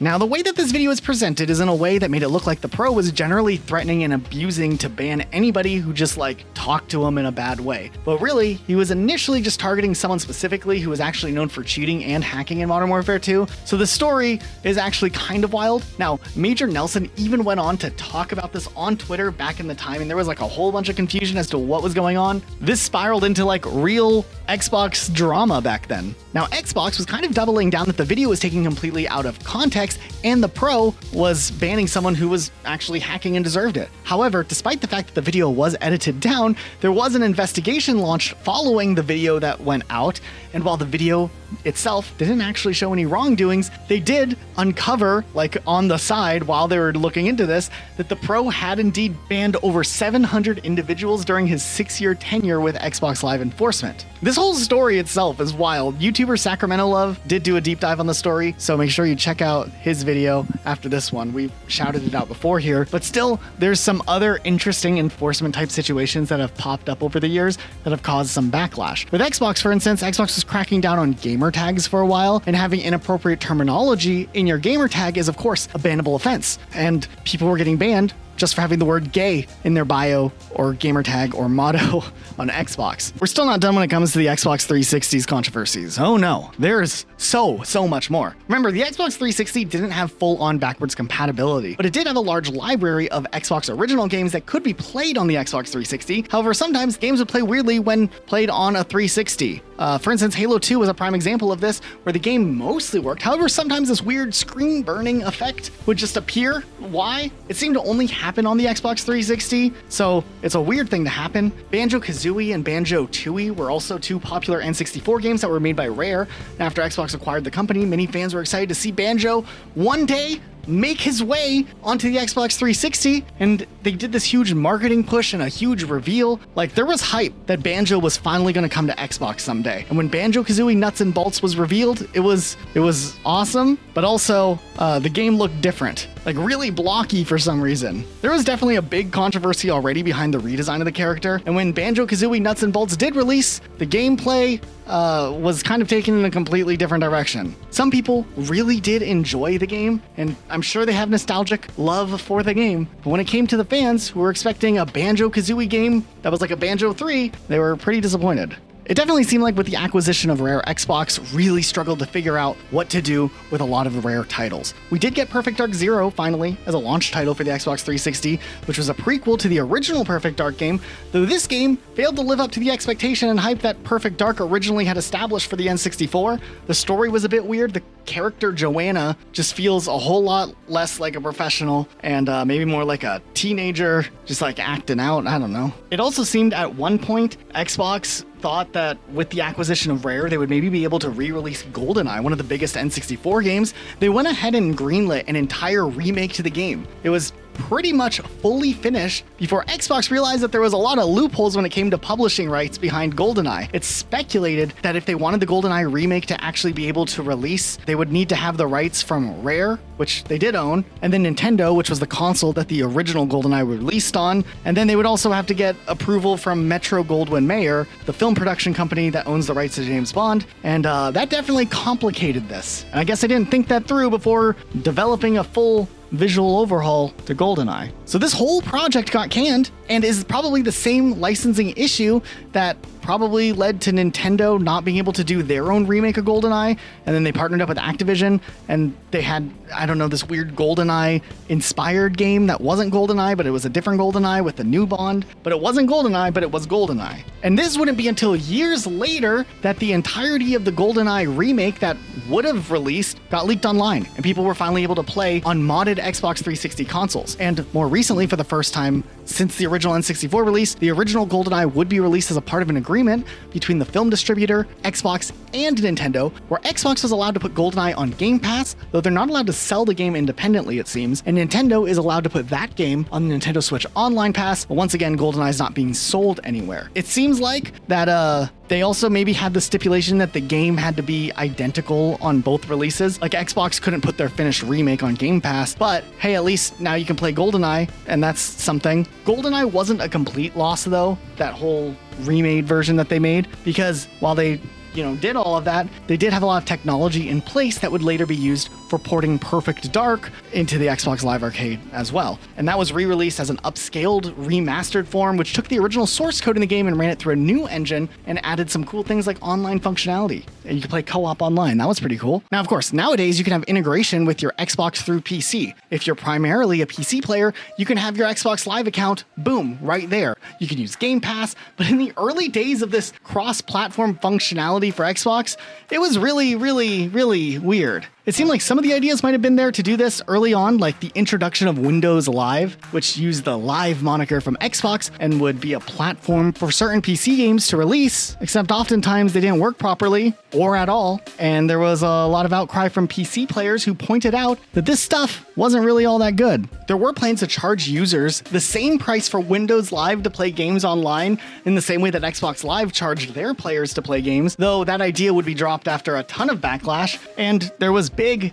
controversies around the Windows Live platform anyways, when games like Dark Souls or GTA 4 released for PC using the Windows Live platform. But there was a little bit of connectivity between the Windows Live platform and regular Xbox 360 players. You could send messages using Windows Live Messenger and your Xbox as ways to communicate across the board, and there were achievements for Windows Live games, but it would be years before Windows Live and the whole Xbox integration for PC players actually became something that wasn't really the worst thing ever. At the same time of all of this, Shadowrun existed, and that was like Xbox's big push to just show Windows Vista, gaming with Windows Live, and Xbox 360 is the way to go, and Shadowrun was supposed to be the answer to that. Now, for context, Shadowrun was an RPG series back in the SNES and Sega Genesis days. Microsoft bought the license in 2001, and Shadowrun would be revealed to be making its grand return in 2007, except it wasn't an RPG this time. It was actually a multiplayer, class-based, first-person shooter type game that didn't have a single-player story. Actually, it had a Counter-Strike style gameplay with like money buys and all that, and then it was in the Shadowrun universe, so I guess, there's some lore references at the least. But this game is supposed to be much, much bigger than just a Shadowrun game. This was supposed to be one of the first games, and I guess it kind of was one of the first games, to have cross-play between PC players and Xbox 360 players, because Xbox 360 players and Windows Vista players could compete online together. And there was already some controversy about like the difference in playstyle with a PC player being able to just dominate an Xbox player, and I guess they tried to balance things out, but that's kind of besides the real controversies that happened here. PC players not only had to use games for Windows Live, which was already buggy and not the greatest, it was a Vista only release, so you couldn't play on XP, even though the game probably could run on XP. This is also 2007, so Windows XP was still widely used. The game launched with 9 maps and no single-player campaign for $60. A lot of reviewers were like, this feels like a $20 to $30 game. Why is this $60? Reviews for the game weren't really the best either, and the game ended up flopping pretty hard sales-wise. But even before the launch of the game, the studio, FASA Studio, did want to do a single-player campaign for the game. Something kind of like System Shock with RPG styles, and just kind of build something together to complement the multiplayer experience. But allegedly, Microsoft and Xbox were the ones that told them to scale the project down, which already caused a little bit of friction behind the scenes. And on top of that, there were rumors circulating around that the studio's fate was pretty uncertain. Also, there was even a forum post from the developers before the game was getting ready to launch, and it just sounds like eerily uncertain about the future. Well, let me read this to you. Shadowrun will be shipping soon. It's been a long 3 years for many on the team. I'm certain some folks will be leaving us to do other things after we ship. For our contingent staff, they have a maximum amount of time. When the job's done, they move on. Shortly afterwards, Microsoft shut the studio down. There are also other interesting things that came out during the 360 era too that you forget about that were pretty useless, like beacons. Remember those? It was a tool that would let your friends know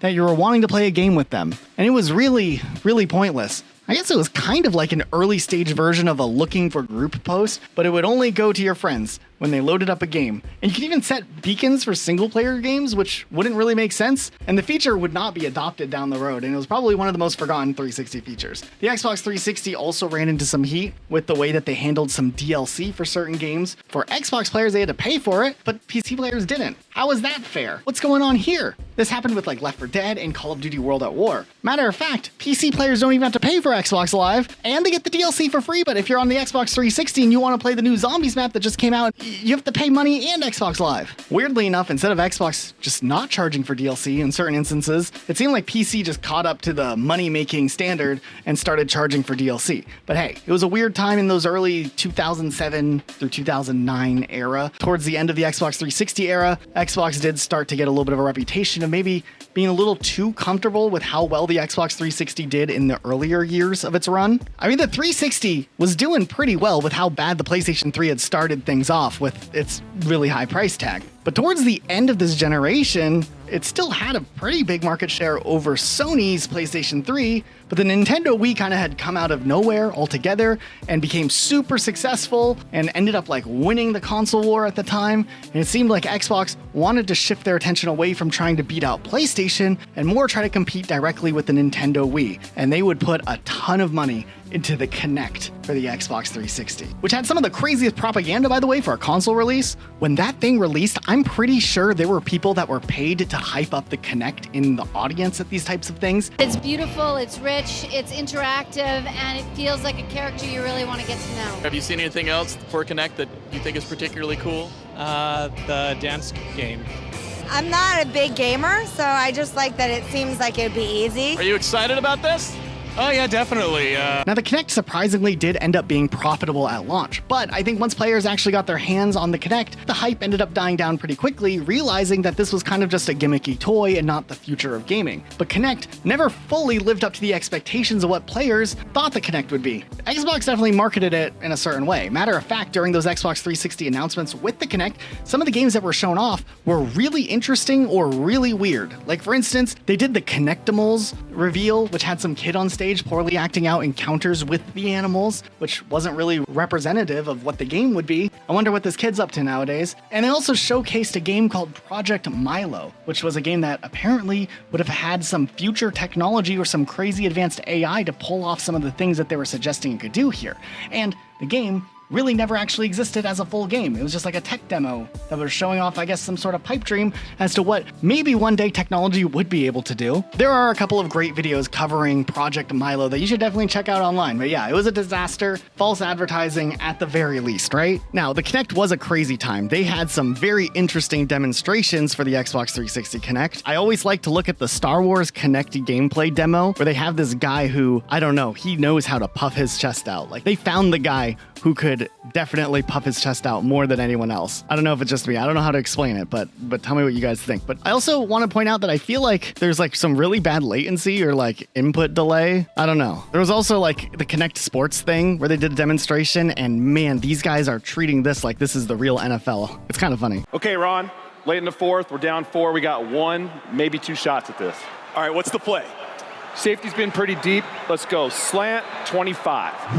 Got it. All right, this is our go-to play. We got this, okay? Blue! 42! Jet hike! Hit me. Top, what happened, man? You're killing me. You got to get open. Running like a kicker. All right, what's it going to be this time? Streak 40. It's time for this kid to show off the bazooka. All right. You just get deep. All right, you get open, Ron. I'll get you the rock. Hey, I'll see you in the end zone. Red! 412! Jet hike! All right, I'm open. Come on. Get it. Got it. You can't stop me. Get up. Come on. Get up. You can't stop me. Come on. Come on. Here we go. Touchdown. Woo! Yes. Hey, good job. That's a quick look at football and Kinect Sports Season 2 coming this holiday. Thanks, everyone. Thanks. Nonetheless, while Xbox was putting all of its attention into launching the Kinect, they were significantly reducing the number of exclusives that they were putting out on the 360. A while back, we did a video on every Xbox exclusive, and we were kind of shocked to see how in the early days of the Xbox, there were like 40 exclusive games, and towards the end of the Xbox 360's life, they were dropping it down to like single-digit number of exclusive titles that weren't related to the Kinect. This was probably the first major crack in Xbox's peak popularity, as PlayStation was doing a lot of moves, putting out a lot of exclusive titles and cutting the price of their console, that PlayStation 3 managed to rapidly catch up to the number of units sold during the twilight years of this generation. But with the Kinect's release, it also meant that a lot of studios that could be working on main games had to kind of reallocate plans and do something like commissioned by Microsoft, I guess, to tie into the Kinect. So we saw Rare, who was known for all these awesome games, have to work on games like, I don't know, some Kinect sports titles and stuff for a while. I don't know. Also, look at Fable, The Journey. That game wasn't Fable 4. It was something. I don't know what it was. It was something. The next big controversy also kind of is a really interesting story, but it made headlines all over the place when the story made its rounds initially. So we got to go all the way back in time to 2011 to best understand what happened here. Okay, 2011, there's an 11-year-old boy who has autism, and his Xbox 360 gamer card was relabeled from Xbox by Xbox themselves from like the little pro type thing that you would have up in the corner, like your gamer style or whatever, to cheater. The mother of the boy was outraged and did a complaint to Microsoft and even went to Seattle's local news station with her testimony, and this segment ended up on TV. But how is this like a big story? Check this out. The mother of an autistic boy in Edgewood is outraged at Microsoft Xbox Live for labeling her son a cheater and taking away everything he's earned online. Jennifer Stenek says Xbox Live is a huge part of her son's real world. It is his pretty much only outlet and his only friend because of autism. 11-year-old Julius says he'd racked up more than 1,500 achievements when he got ready to play last week and was socked in the stomach by Xbox Online. He got online and it says cheater under his gamer tag, and they wiped up every achievement from every game he's ever owned. Yeah. They steal my achievements. They steal all my achievements that I got. It took me like 200 days. Julius was labeled a cheater and had nothing to show for his hours of gaming. It disgusts me that they did this to my child. Jennifer says her son can earn achievements again, but can't remove cheater from his name tag. If you have no friends and you have no life, and besides outside of your home, and this is all you do, because of your mental illness, then this is pretty devastating to him. Jennifer Zenek says if Microsoft doesn't come through, she will consider canceling her son's membership. But here's the thing. As the story progressed, it actually turned out that the boy probably did end up allowing a third party to access his Xbox account in order to give him the recon armor for Halo 3. Likely meaning that whoever had access to his account hacked those achievements in, Xbox flagged it and labeled the account as a cheater, which Xbox did do for quite some time with people who were like JTagging and doing other types of things to like game the system. They did eventually do away with the whole labeling your gamer type or whatever that was called. But yeah, the amount of backlash Xbox got during this time was insane. A lot of people were outrage, pitchforks raised on Facebook comment sections, I guess. Xbox definitely took some bad PR, whether this was justified or not. Also, for a little bit of time, there was this app that was created where you could order pizza through Xbox Live. I just wanted to bring that up. It was a cool concept. It never really stuck around or became a thing, so it ended up kind of becoming a meme instead. But hey, that was something that they were testing out back then. Also, I just want to point out that towards the end of the Xbox 360's life, they introduced the Xbox Live Games with Gold type thing, which essentially would be free games that you could have added to your library as long as you continue to have your Xbox Live membership. This was actually a really cool idea initially, and a cool gift for players who were, paying that monthly Xbox Live tax. However, sometimes after a while, there would be games that would show up that were pretty lackluster, and you're like, really, this is the free game we're getting now? Or you would get re-releases of games that were already included in the Games with Gold program. So that was a bit of controversy also back then. Now we gotta talk about Halo. Hit the clip. Microsoft meddling with Halo.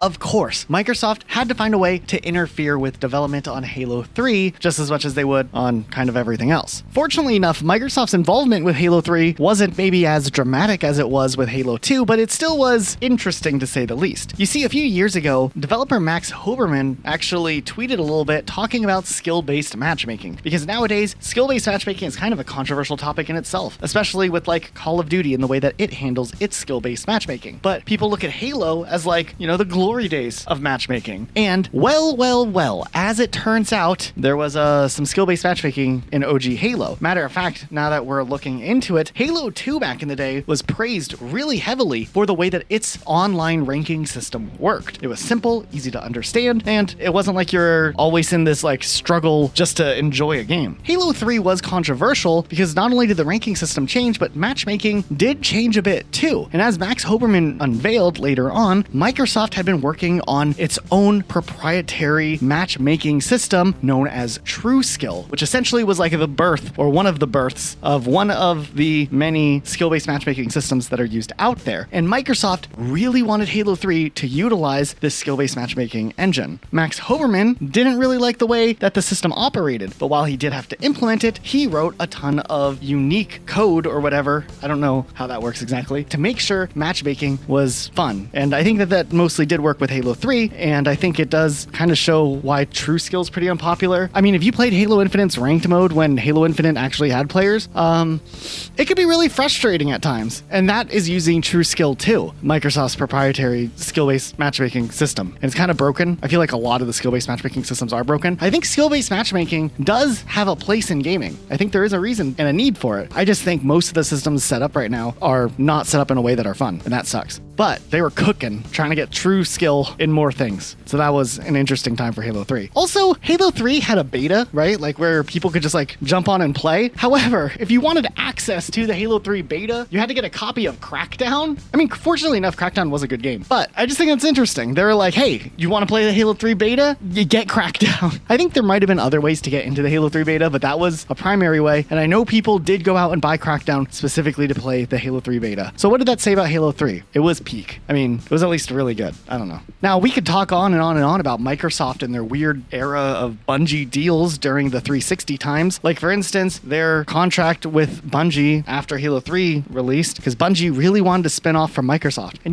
maybe if Microsoft wasn't meddling so much with Bungie, they would have been happy, maybe, and would have wanted to stick around. But I think the team at Bungie were not only burnt out, but they also wanted to work on other projects, and I think Microsoft just wanted more Halo. So Bungie could have gone a couple of different ways. They could have been like, hey, we'll just all quit. What you gonna do about it? Or, we can make a couple more games. You guys get the benefit of having some more Halo titles, but you give us the opportunity and a way to, buy our way out of being owned by Microsoft. And Microsoft opted for that, which meant that in turn, after Halo 3's release, Bungie was on the line for 2 more Halo titles. Bungie briefly considered making a Halo 4, but then decided that would be dumb. And there was like this other Halo project that was being worked on that ended up getting scrapped by the higher ups at Microsoft. And Bungie was like, hey, since that got scrapped, we only have to make one more game, right? And Microsoft was like, ha, that's not what the contract says. So then Bungie's like, well, we don't have anything cooking up. What do you expect us to do? And then they were like, what if we make a DLC standalone type experience? What if we make a DLC for Halo 3 that's a campaign and you could sell that? And Microsoft was like,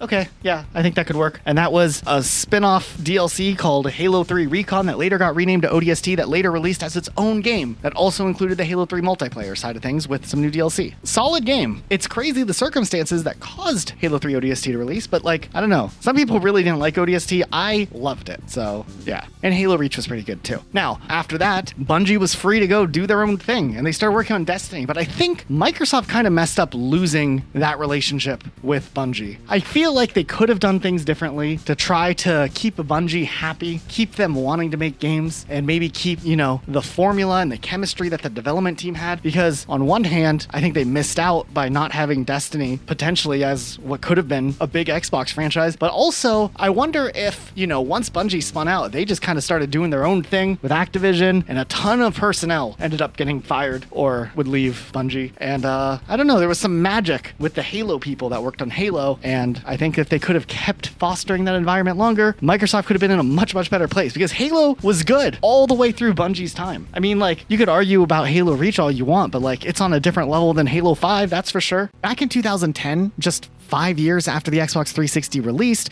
it was announced that online support for the original Xbox servers would shut down, which meant Halo 2, one of the most popular Xbox Live games on the original Xbox, would be shutting down. And this was not met with support from the community by any means. Many players refused to turn off their games and stayed standing in Halo 2 for 3 weeks after the server end date. But ultimately, the biggest criticism was the fact that with the Xbox Live shutdown, many games would essentially become unplayable. There wouldn't be any way for players to go back and experience those games anymore, or at least in the way that they once were, especially Halo 2. The multiplayer servers would be shut down, and that would be it. It wouldn't be for 4 more years before the Master Chief Collection would release, and players would be able to play Halo 2 online again, unless you use some tunneling service like Xlink Kai to try to make your own connections to play against Halo 2 players. I mean, technically Halo 2 could still be played on Vista, but you know, that game was criticized in itself for a whole different slew of reasons. I mean, games for Windows Live, crazy time.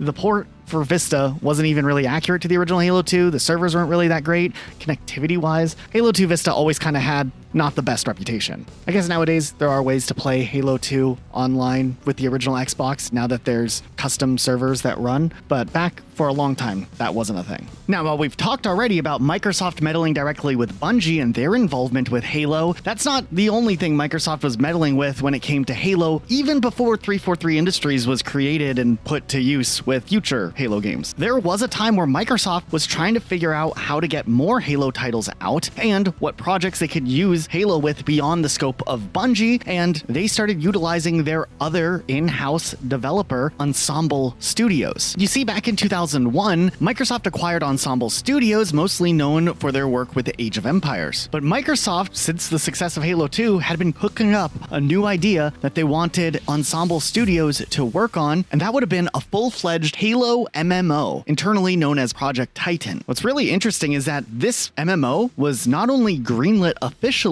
but also had a lot of progress made on it. I mean, the team had already grown to 40 people, which back in the early to mid 2000s was a pretty large development team. And there's a lot of numbers out there, but it seemed like the development budget was sitting probably around $90 million, which is huge, making it probably one of the more expensive games Microsoft has ever paid for, or at least spent money on, you know, accounting for inflation. Matter of fact, this was supposed to be like one of Microsoft's biggest gaming projects, period. And there was even plans to open up a new 60,000 square foot campus that ended up getting commissioned, and it would house the growing Ensemble team to focus their efforts on this new MMO. And this MMO, while being Halo themed, was also heavily inspired by World of Warcraft. And also it took some inspiration from some of the systems in Star Wars: The Old Republic. And while it seemed like things were moving along for this project, the cancellation of the game actually blindsided most of the development team, because the game was already in a partially playable state. A lot of the vehicles, gunplay mechanics, and other types of quest type things were already running, but it seemed like ultimately the game ended up getting canceled due to big leadership changes over on the Xbox side of things. Now, part of this is speculative, but it's a mess. So in 2007, Don Matrick became the head of Microsoft Game Studios, right? And And within his contract that Microsoft had set up for him, he was tasked with this 3-year goal of turning the gaming part of Microsoft into a profitable part of Microsoft. If he could pull this off, he would actually get a pretty big monetary bonus. But here's the thing, 3 years isn't really enough time for a game like this to necessarily see a return on investment, especially with how massive the game was being set out to be. I mean, the game could have still been a few years away from releasing, and then with how expensive it was, it could take years before the game would see a return on investment. Also, Ensemble Studios was one of the more expensive studios under the Xbox gaming publishing house. So after the project was surprisingly canceled, the team would still be then retasked with a new Halo project, Halo Wars. I mean, hey, it was something. Now, Halo Wars was interesting because it was, once again, a spin-off to Halo, but this was kind of right up the alley of what the development team had experience with from the history working on the Age of Empires series. But as the game was nearing its completion after just one brief delay from its original release window, the development team was shocked to find out through leaks from another part of Microsoft that there were plans to shut down Ensemble Studios immediately after completion of Halo Wars. Matter of fact, the studio was essentially and effectively shut down right before the official launch of Halo Wars, and instead, some of the team members would go and create a new studio that then would be hired by Microsoft to manage and maintain Halo Wars for the following years. But Ensemble Studios straight up was shut down, and that is crazy. I think a lot of the developers probably felt really used through that whole time frame. And mind you, Halo Wars was relatively successful. The game not only sold over 1 million copies, but for an RTS game on console, it was actually a pretty big deal, especially for a spin-off. I mean, sure, it had the Halo tagline, but I don't know, that was a pretty big deal. Now, with the whole Don Mattrick speculation, there is a little more going on to what this meant for Microsoft through the back end of the Xbox 360 era. While obviously Microsoft was down to try to not compete with PC-type games like what a Halo MMO could have been, instead, they wanted to target the casual audience, especially with how much casual money could potentially be made, because look how successful the Nintendo Wii was. And Don Mattrick wanted to lean into that, and thus a lot of funds from Microsoft were redirected into development on things like Project Natal, which ended up turning into the Kinect. After the departure of Bungie from Microsoft and them leaving the Halo franchise, Microsoft toyed around with a couple of ideas. It's been confirmed that for a while, Microsoft was close to inking a deal with Gearbox to take over the Halo franchise and release 1 or 2 more games after Bungie departed from the franchise. In an older video on our channel, we actually uncovered that there likely was a tech demo for a new Halo title being prototyped by a studio known as Microsoft Game Studios Vancouver. And for a small amount of time, this studio may have even been planned to be renamed to 343 Industries Vancouver. And when we were doing research on this, our sources even suggest that the game would have been built in the Unreal Engine. While there is concept art speculated to be a part of this canceled prototype, it seems like the game was never greenlit for full-on development, and it also seems like the studio was soon renamed again to Black Tusk Studio, and a different game was being prototyped for an Xbox exclusive title that would have been a AAA big budget game that would have been only on the Xbox 360 or the Xbox One. We did get a brief demo trailer of this game that was in development, though it didn't really show too much, but at least hinted at this big project. However, this mysterious Black Tusk project would also end up getting canceled, as the decision was then made to move this studio into taking over the Gears of War franchise, begin development on the Gears of War Remastered and Gears of War 4 and 5. The studio would then also be renamed to the Coalition. Then there was also a Halo Mega Bloks game that was considered for development, and a prototype of the game was created and pitched to Microsoft for what a Halo Mega Bloks game would have looked like. It's pretty interesting. The first level was mostly completed, though it does reuse assets from previous Halo titles like music and sound effects. And while this looks incredibly promising for a Halo title, especially for the 360, the game was not picked up by Microsoft, and no further development was ever made on this Halo Mega Bloks game.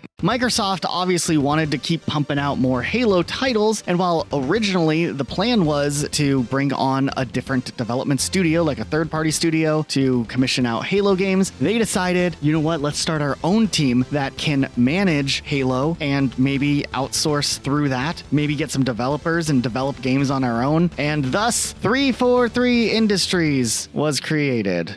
Yay. I don't think there's any hiding the fact that I've not been a fan of 343 Industries' tenure over Halo. I mean, every video I have to say something, right? We're not going to beat a dead horse too much. There's just a lot of things that happened, and we're going to go through them just kind of quickly because while this is just Microsoft with, you know, a different coat of paint on it, it's a little goofy. Let's just do like the key points. We did a whole video on just 343 controversies, and it was like an hour long, so we're not going to like go on and on and on, but let's talk about some of the key ones during the 360 era. My first big complaint, though, was when 343 Industries took over and they kind of revealed themselves to the public as the future for Halo. They kind of let the fan base run with the idea that a lot of Halo developers and Bungie employees left Bungie and joined 343 to continue their work on Halo, when in reality, it was like 3 or 4 employees. It was not a lot. I remember people fully believing that like 50% of Bungie quit to work at 343 Industries, and while I think Microsoft carefully crafted a wording to not necessarily be lying about things, they definitely worded things and presented things in a way that made it feel like some of the old guard was still going to be there for the future of Halo, and then there was going to be like a ton of new talent also brought in, and that was going to be really cool. And interestingly enough, early on with 343's run, the team was really, really small, and Halo Combat Evolved Anniversary was advertised kind of as 343 Industries' first real release, and in a way it was. The majority of that game itself was pretty much outsourced to different development teams. The multiplayer maps were done by Certain Affinity, I believe, which weren't even multiplayer for Halo Combat Evolved. It was just a Halo Reach map pack, pretty much. And the campaign was mostly redesigned by Saber Interactive, just a full-on third-party development studio that 343 just kind of instructed on what to do. And when they did the reveal of the anniversary version of Halo Combat Evolved, the hype was real, but I remember watching this and looking at this trailer like, oh, this is cool. And then they showed Master Chief, and I was like, why does he look like that? What is wrong with him? This fortunately was fixed, but I always thought that this was the craziest first impression of 343 taking over Halo. Why would they show this? And then Halo Combat Evolved Anniversary did come under criticism because the art style was very derivative from what originally was there in Halo Combat Evolved. They kind of took maybe too many creative liberties and changed up the way that a lot of things were, and the vibe of it is just so different. A lot of assets from Halo Reach were partially reused, and that also contributed to the look here just feeling different. And with more time, I like Combat Evolved Anniversary's redesign less and less. And then 343 put out their first game, which was Halo 4, and we don't need to get into it, really. Just know Halo 4 was controversial, to say the least. I think they were really trying to do some cool stuff with the narrative, but they also didn't understand how the characters were, so there's no consistency across the board for how characters in like Halo 2 and 3 were. They're like brand new characters that are the same characters in Halo 4, and while like they did some cool things with the narrative and some cool emotional drama, I think the overall presentation feels like different characters with the same names, if that makes sense. It doesn't feel like the Cortana from Halo 3. It doesn't feel like the Master Chief from Halo 3. There's also a ton of continuity issues that popped up with Halo 4, and we're not even talking about the gameplay. We don't need to. It speaks for itself. The multiplayer was really trying to chase after a class system found in Call of Duty, and I don't know why they needed to do that, but they chose to go that way, and that's it. That's all I have to say. Also, I thought it was kind of weird that 343 was supposed to keep on this trend of a yearly Halo release that was supposed to start after Halo 3. Halo 3 was in 2007. Halo Wars was supposed to be in 2008, but it got delayed to early 2009. Then ODST would have been the 2009 game. 2010 was Halo Reach. 2011 was Halo Combat Evolved Anniversary. 2012 was Halo 4. And then in 2013, we got those mobile games like Spartan Assault and Spartan Strike for Windows phones exclusively, at the time at least. It was lame. There was also a game known as Demonic that was announced for the Xbox 360 exclusively that would have been published by Majesco Entertainment and developed by a studio known as Terminal Reality. Essentially in the game, you would have played as a demon summoned to Earth by humans who are looking to get revenge against those who have done them wrong, and you'd have like supernatural powers. They showed off a little bit of this game, though Majesco Entertainment ended up running into serious financial problems and the game ended up being canceled. There was also a game known as Voodoo Nights, which was going to go for the Xbox 360 and PC, 360. The game apparently would have been a buddy cop magic type game, which sounds kind of crazy, but also would have had a lot of elements to make it like a story-driven movie game. You'd play as 2 police officer characters, but eventually would get some dark magic powers, and that sounds kind of crazy. The game was announced in 2005, but it seemed like it was quietly canceled soon after, likely due to lack of money and interest from the publishers. There was also a game for the Xbox 360 known as Totems, which would have mixed modern day world events alongside fantasy, along with North American indigenous folklore. There'd be elements of action, platforming, and parkour, which would all tie it together, though we only ever saw a teaser for this game, and the game would be canceled sometime about a year later. In 2005, the studio Novorama was working on a game called Wild Summer, which would have been maybe something similar to Rockstar's Bully game, where you'd play as a young character in this open world, use parkour moves, and like run around and do missions and whatnot. Apparently you'd be able to go and get yourself in all types of trouble. There was a little bit released for an E3 teaser trailer, but outside of that, the game would soon be canceled shortly after. In the late 2000s, Microsoft actually held an interesting contest known as the Dream Build Play Contest, which would allow developer teams that were smaller to make a prototype for a game, and the winners would receive funds to complete and publish the project. There's been some notable games that have come out of this project, like Dust and Elysian Tale, but in 2009, a game known as Max Blastronaut was revealed and actually ended up winning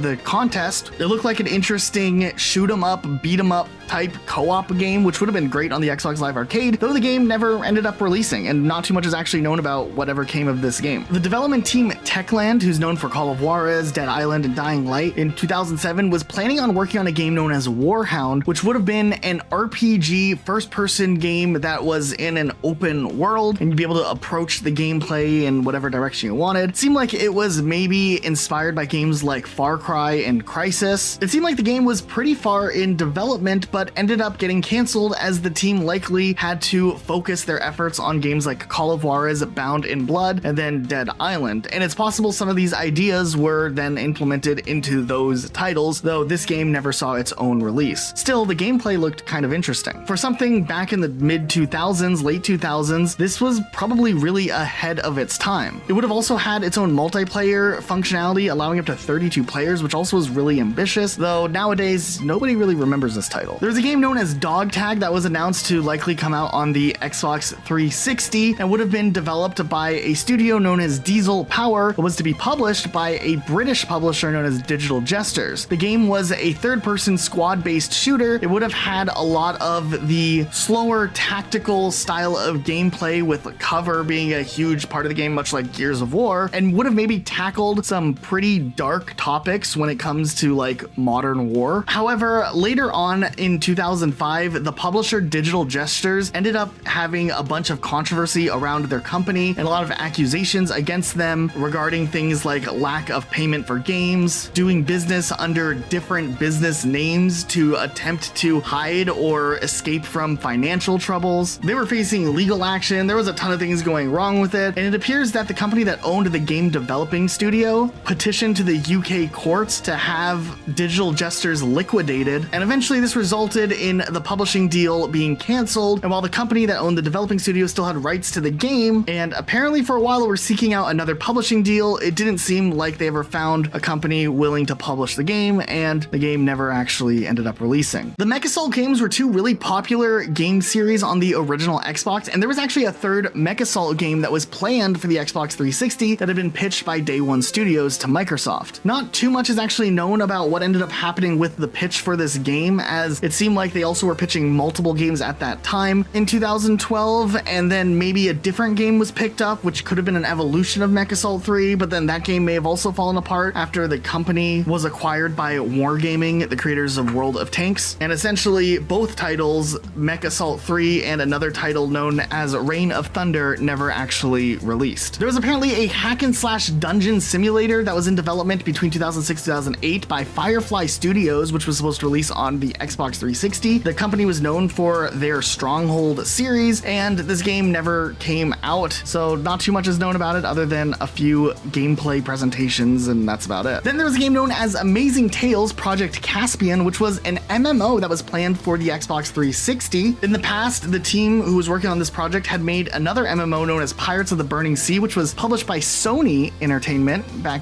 for the PC, but since the MMO market was becoming very saturated, they thought maybe on Xbox things could do better. Unfortunately though, the development studio Flying Lab had to close down as money was running out, and over the years, some of the assets and prototypes for the game were shared online by developers who had worked on the project, which are now preserved on websites like Unseen64. There was also apparently a run-and-gun side-scrolling game known as Sentient or Sensory Sweep that was in development in 2008, and it was going to come out on the Xbox 360 Live Arcade, but the project was canceled sometime after it was officially announced, and still not too much is known about it. Ensemble Studios worked on Halo Wars and also that canceled Halo MMO we talked about earlier, but even before that they had another game that they'd been working on for quite some time, known potentially as Wrench. It would have been a car combat game, and it seems like development started pretty early on, maybe for the original Xbox, but later could have been released on the Xbox 360. It was developed, it had a full internal demo, but it ended up getting canceled before being officially announced to the public. There was also a game known as Guerrilla Jungle Revolt, which would have been a co-op shooter game. It would have had a multiplayer component. Apparently there'd be some large-scale battles, an open living world, and free roaming across multiple islands. They were pitching this game alongside some other titles, and essentially Blizzard proposed to them to work on a completely different game, and because of that, they just ended up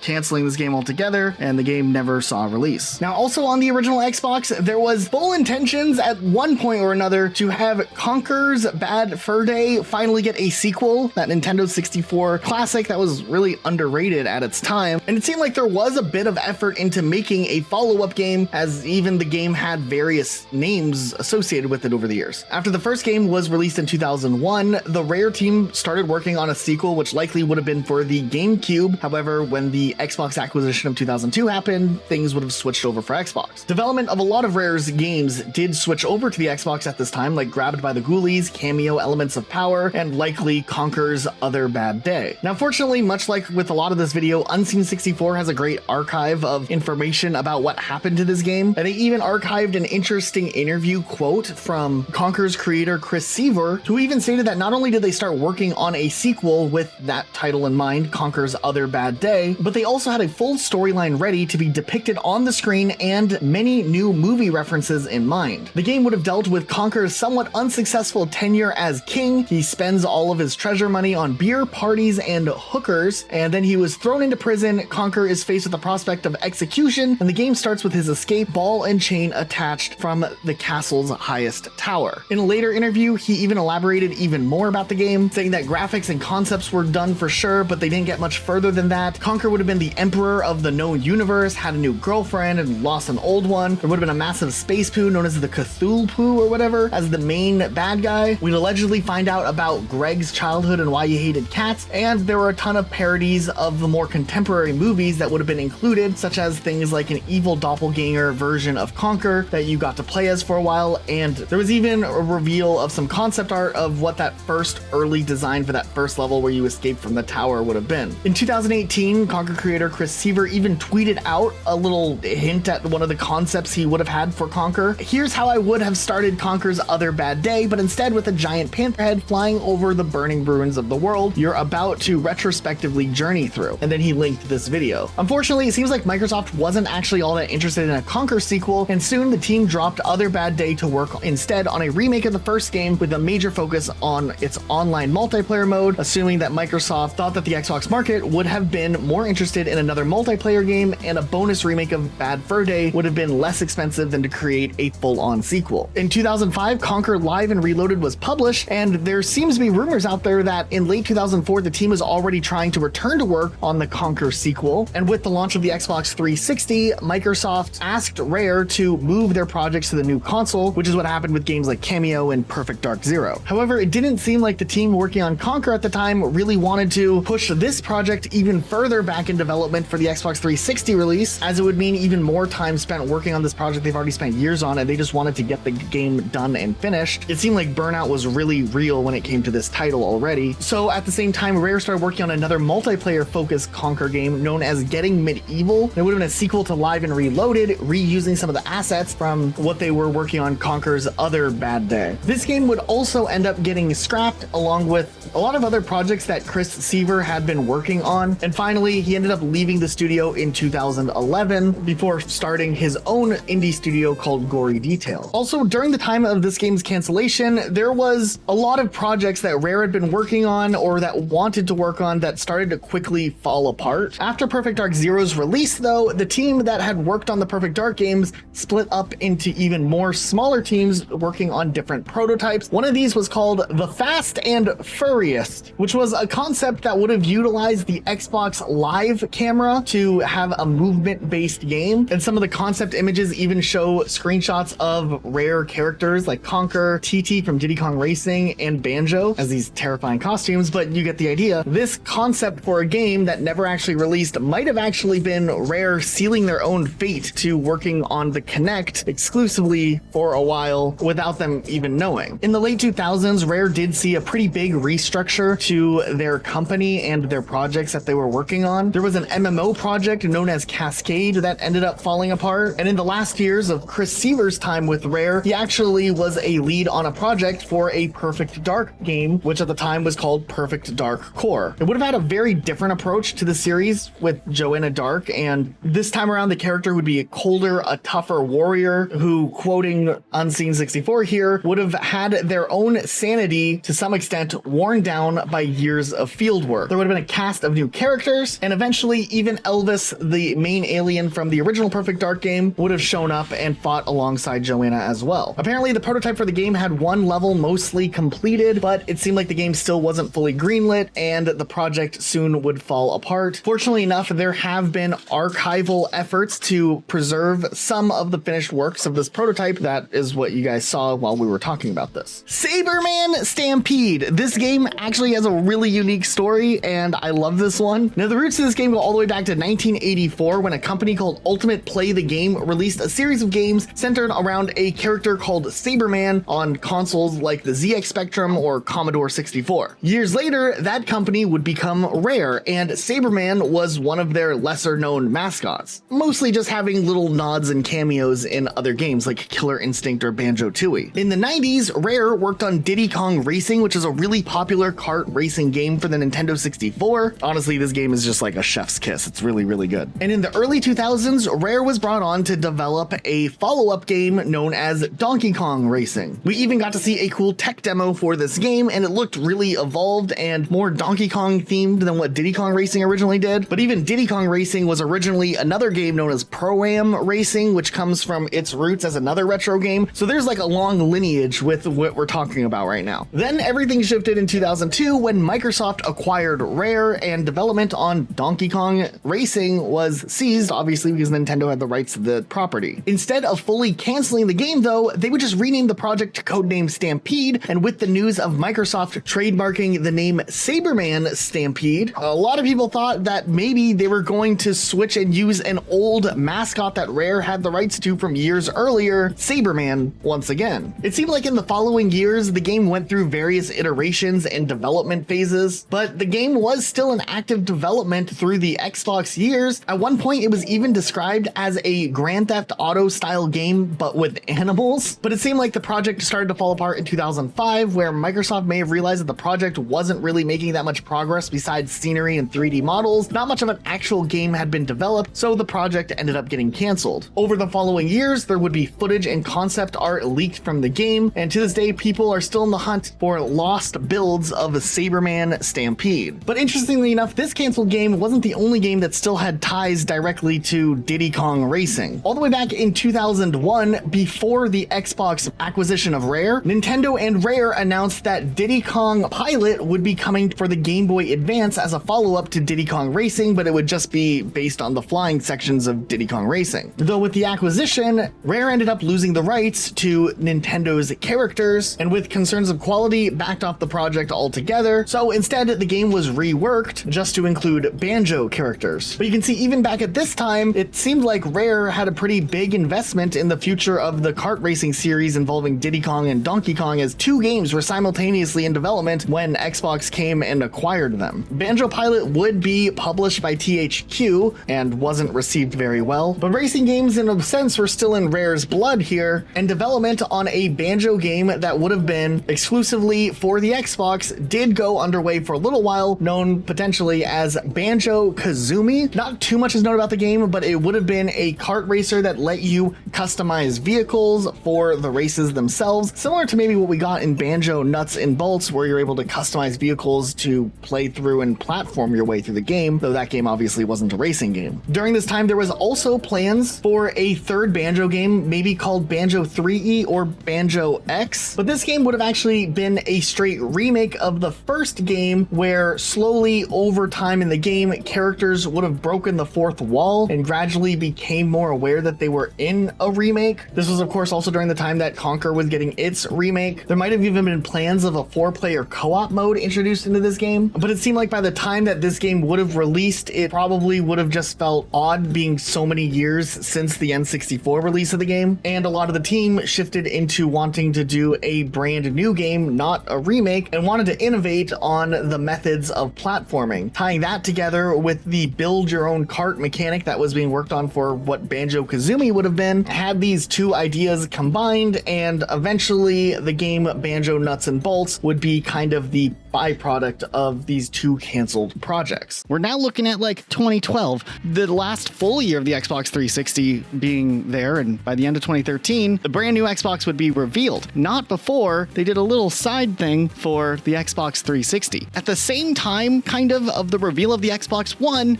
they revealed a revision to the Xbox 360. And that'll tie more into the Xbox One section, but I just want to point out, it's kind of weird to do like a little revision to 360 as the generation is like officially over. I don't know. They also like redid the whole UI to look like the Xbox One. It was an interesting time, but I wanted to also point something out here. Now, Luke, you're here, right? Yeah, I'm right here. So 2012 was an interesting time. As you know, I have 2 specific hobbies when it comes to browsing YouTube.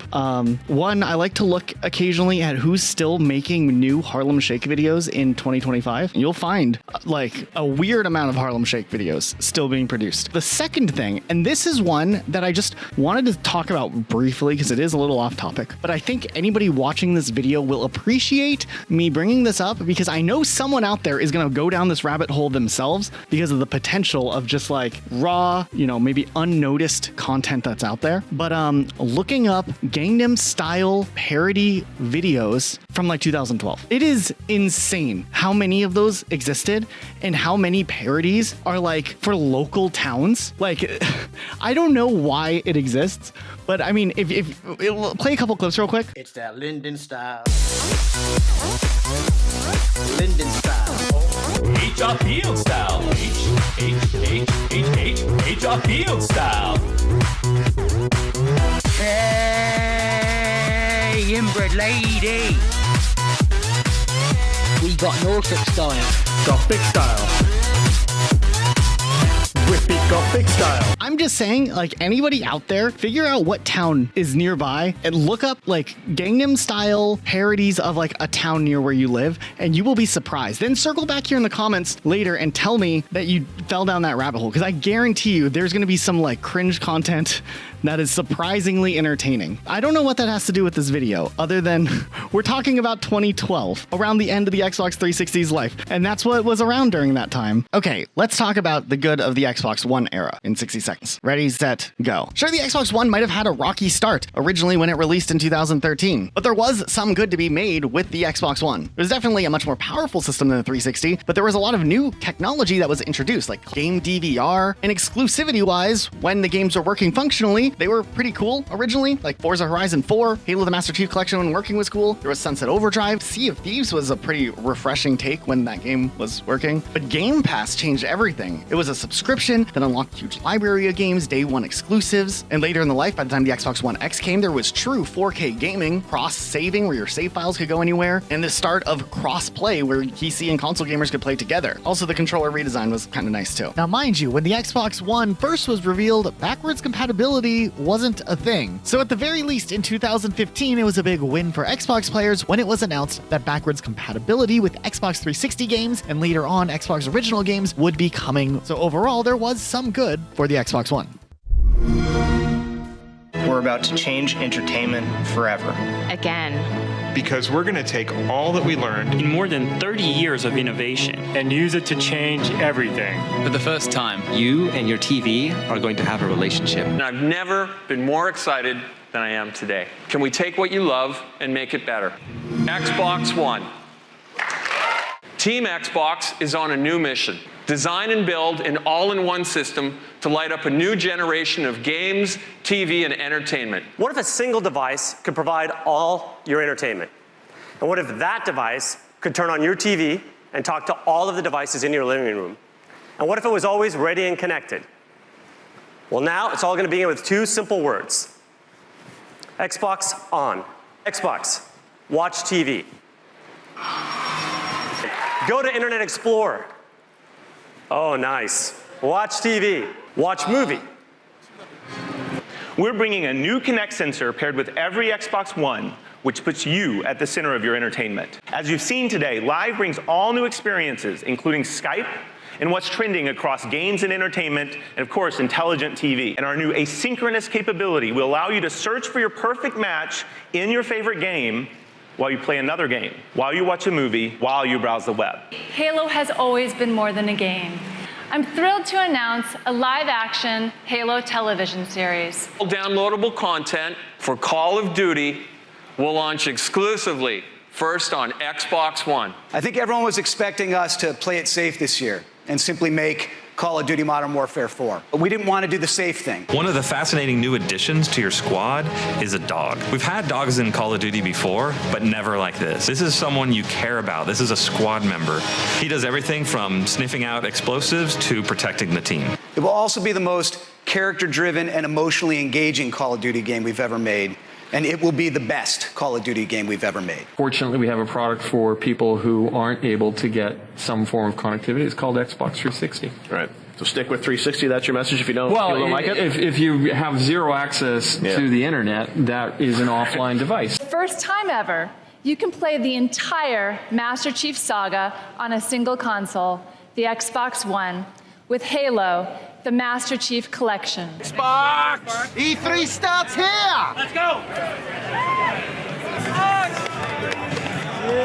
Boy oh boy, no company would shoot themselves in the foot as badly as Microsoft did when announcing the next console, the Xbox One. When it came to discourse surrounding Xbox, the initial announcement, and then E3 2013, it was a pretty bad year for the Xbox brand. Besides the naming conventions of the Xbox One being so weird, so much emphasis was put on Xbox and its connectivity to television. I mean, it's cool and all, and maybe they were trying to pivot Xbox into being this all-in-one media center, but the people who cared the most about Xbox cared about Xbox for the games. The Xbox One also had an extremely high price for some reason, likely because they decided to make the Kinect a required part when purchasing an Xbox One, at least at launch. Right away, this started backfiring heavily on the reputation of Xbox. There was also a huge debacle around Xbox One and DRM. DRM stands for Digital Rights Management. But essentially, the way the Xbox presented the idea of how the Xbox One would work was that the system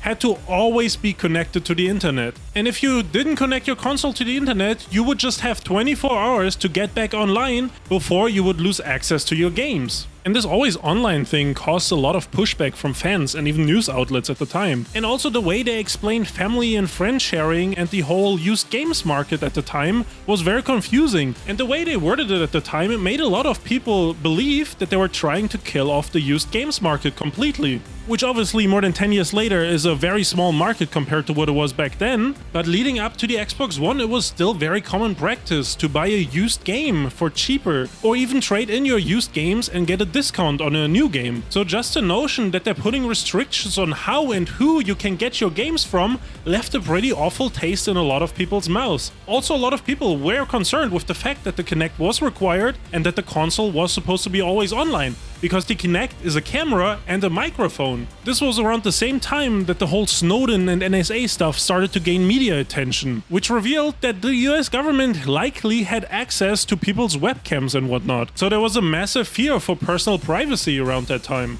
And then Microsoft coming in and being like, hey, you need this camera and microphone if you want to get an Xbox One. People were just like, yeah, how about no? And looking at the competition at the time, the Xbox One was also still more expensive than the PlayStation 4. Also, Sony themselves were kind of making fun of the Xbox and the backlash they were receiving, and they released this video showing how their trade management and DRM system would work. This is how you share your games on PS4.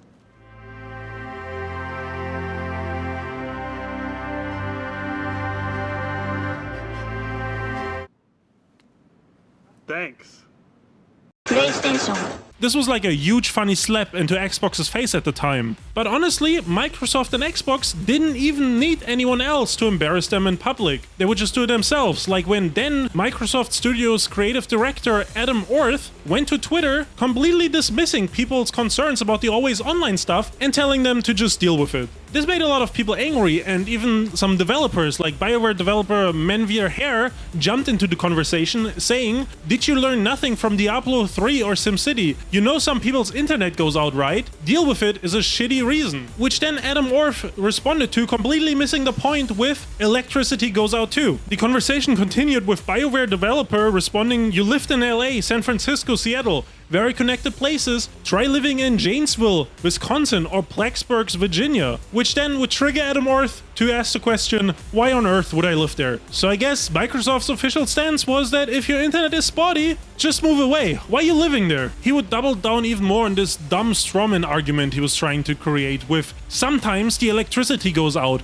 I will not purchase a vacuum cleaner. And also, the mobile reception in the area I live in is spotty and unreliable. I will not buy a mobile phone." So this director at Microsoft was just dismissing people's fears and making fun of them, which is not a good look. Shortly after this, Adam Orth would end up leaving Microsoft, and it was not clear if this was related to the Twitter crash out he had, but Microsoft did make a statement on his tweets at the time saying that they apologize for the inappropriate comments made by an employee on Twitter, and that his personal views do not reflect the customer-centric approach we take to our product. Also, back in the day, Microsoft had a deal with Call of Duty and Activision, where DLC would release early on Xbox platforms. But when the contract for that expired, Activision shifted away from Xbox, likely due to the poor reception and the poor sales of the Xbox One, and they went with PlayStation as a partner instead. Which then meant that a massive amount of Call of Duty fans would switch over to PlayStation. And up until Microsoft purchased Activision Blizzard a couple years ago, it was still the case that most Call of Duty fans were on PlayStation, and PlayStation 5 specifically.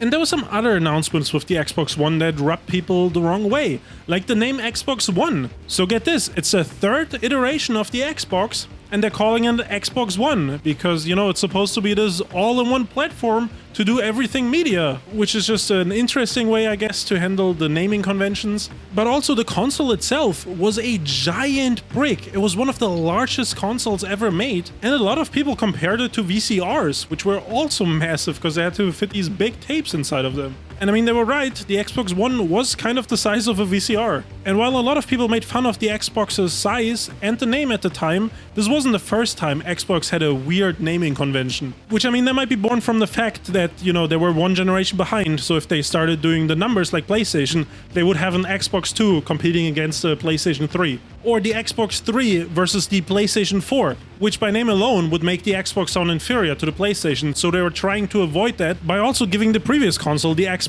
360, a name that nobody really ever understood. Like, is it supposed to be all the decrees in a box? Is it supposed to be the fact that you can play in 360p resolution? Is it because it made two 180s from the original Xbox? I guess it was supposed to be 360 entertainment or something, but that doesn't make any sense because you look at your screen in front of you, it's not like it's spinning around you. And while we're on the topic, it didn't even get better with the Series X and Series S. Once again, they were trying to go for this general like Xbox naming convention, and then they added on like the Series X and Series S stuff, which also is like the S for slim. I mean, that makes sense, but what does the X stand for? Extreme? Does it stand for Xbox? Is it supposed to be the Xbox Series Xbox? They just haven't had the best track record with naming their consoles. And I mean, we never did get that Xbox 720 that everybody was thinking the next Xbox was going to be called. There's all these factors at play, and what does Xbox lean into to try to get people hyped about the Xbox One? Besides the stupid name, by the way. Television compatibility. Yeah. It seemed like for a big part of the Xbox One reveal, they spent way too much time talking about everything non-gaming related that your Xbox could do. And the people who were going to be picking up an Xbox One at first really mostly just cared about the games, not all the extras. On top of that, they also opened up a brand new studio called Xbox Entertainment Studios, which planned to create interactive television content for Xbox Live. They did this whole like spiel about it. Today we stand at the threshold of another great era of groundbreaking television. Xbox is about to become the next water cooler. They talked about how there was going to be a big Halo TV show coming in the future, and people were pretty excited about that. And there were big plans for the type of content that Xbox Entertainment Studio would be putting out. This was supposed to be like television level production, but for Xbox Live users to watch. In total, 2 series actually released. The first one was Halo Nightfall, which was 5 episodes, but really was like a single movie, and it was just to like tie into Halo 5. More on that in a second. But it wasn't the big Halo TV show project that they had originally teased. The other show that actually made it to release was called Every Street United, which was like a reality sports show. The programming was insane. They did have a movie release called Atari Game Over, which covered like the big video game crash during the Atari era. I guess that's cool. And they did test the waters with covering different television specials that they thought Xbox Live gamers would be interested in, like Bonnaroo 2014's Music Festival and Miss Teen USA 2014. Wow. And is anybody surprised that only like 2 years after this department opened up, Microsoft decided to shut it down? I'm not surprised, but they must have spent a ton of money on this because there were a lot of projects that were still in the works at the time of things getting shut down. There was an educational series called 321 Contact. It originally was like an old 90s educational show that was going to be revived. Another show called A Walk in Your Shoes, a TV show from the early 2000s that was going to get revived. Another children's show called Big Kids that originally aired in the 2000s that was going to be revived. They were going to bring this show called Blake's 7 back, which was a BBC show from the 70s that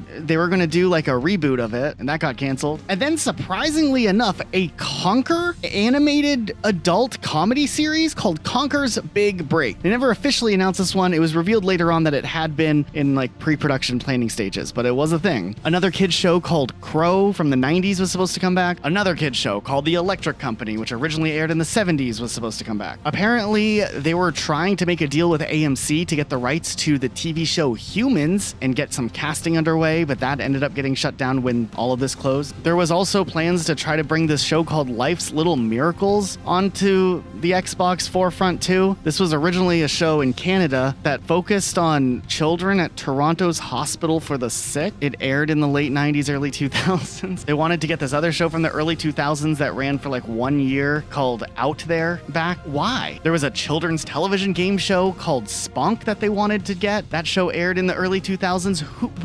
And there was another show called Square One. Now, there aren't a lot of details about all of these shows that were supposed to be picked up by Xbox. I don't know if they just made a deal to get the rights to play the old shows. I mean, who would have cared? I think it was probably planned to do like some rebooted, stylized shows on IPs that already existed. I don't know. This whole thing is very, very vague and very, very weird, but why? We also know that we're looking at kind of males 18 to 34. There's women as well. So the idea is to start and look, focus on our core audience and kind of expand from there. So you're going to start with dudes.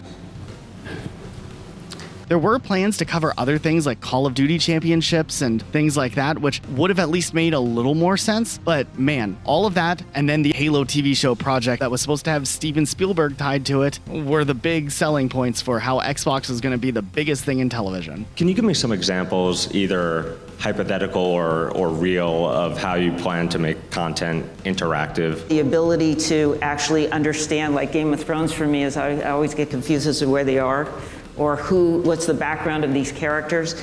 I think that there's some natural things that evolve out of it that can enhance the experience. Right. So instead of going to Wikipedia, I go to voice control, voice search, all those things. Right. I gotta say, being a day one Xbox One owner was a little bit interesting. I was a little disappointed when I played Zoo Tycoon, my grand return to the Zoo Tycoon franchise with the Xbox One release, and man, was this a bare bones, not fun game experience. It was miserable. Just boring. It wasn't very innovative. It felt very, very toned down. I don't know. I'm still salty about it. Now, moving on past the Xbox One's console announcement, for years, Xbox had been criticized for underusing and misusing and mistreating Rare and their IPs and not doing anything after buying them. However, in 2014, it was also announced that alongside Project Spark, Conquer would be coming to the game as this episodic campaign that you could play. Matter of fact, they were really trying to push Project Spark at the time, and it was supposed to be one of the most revolutionary games of all time. At least that's what they said. The idea was to allow players to create worlds and experiences for other players to get to have. And they were gonna release stories made in Project Spark with Conquer.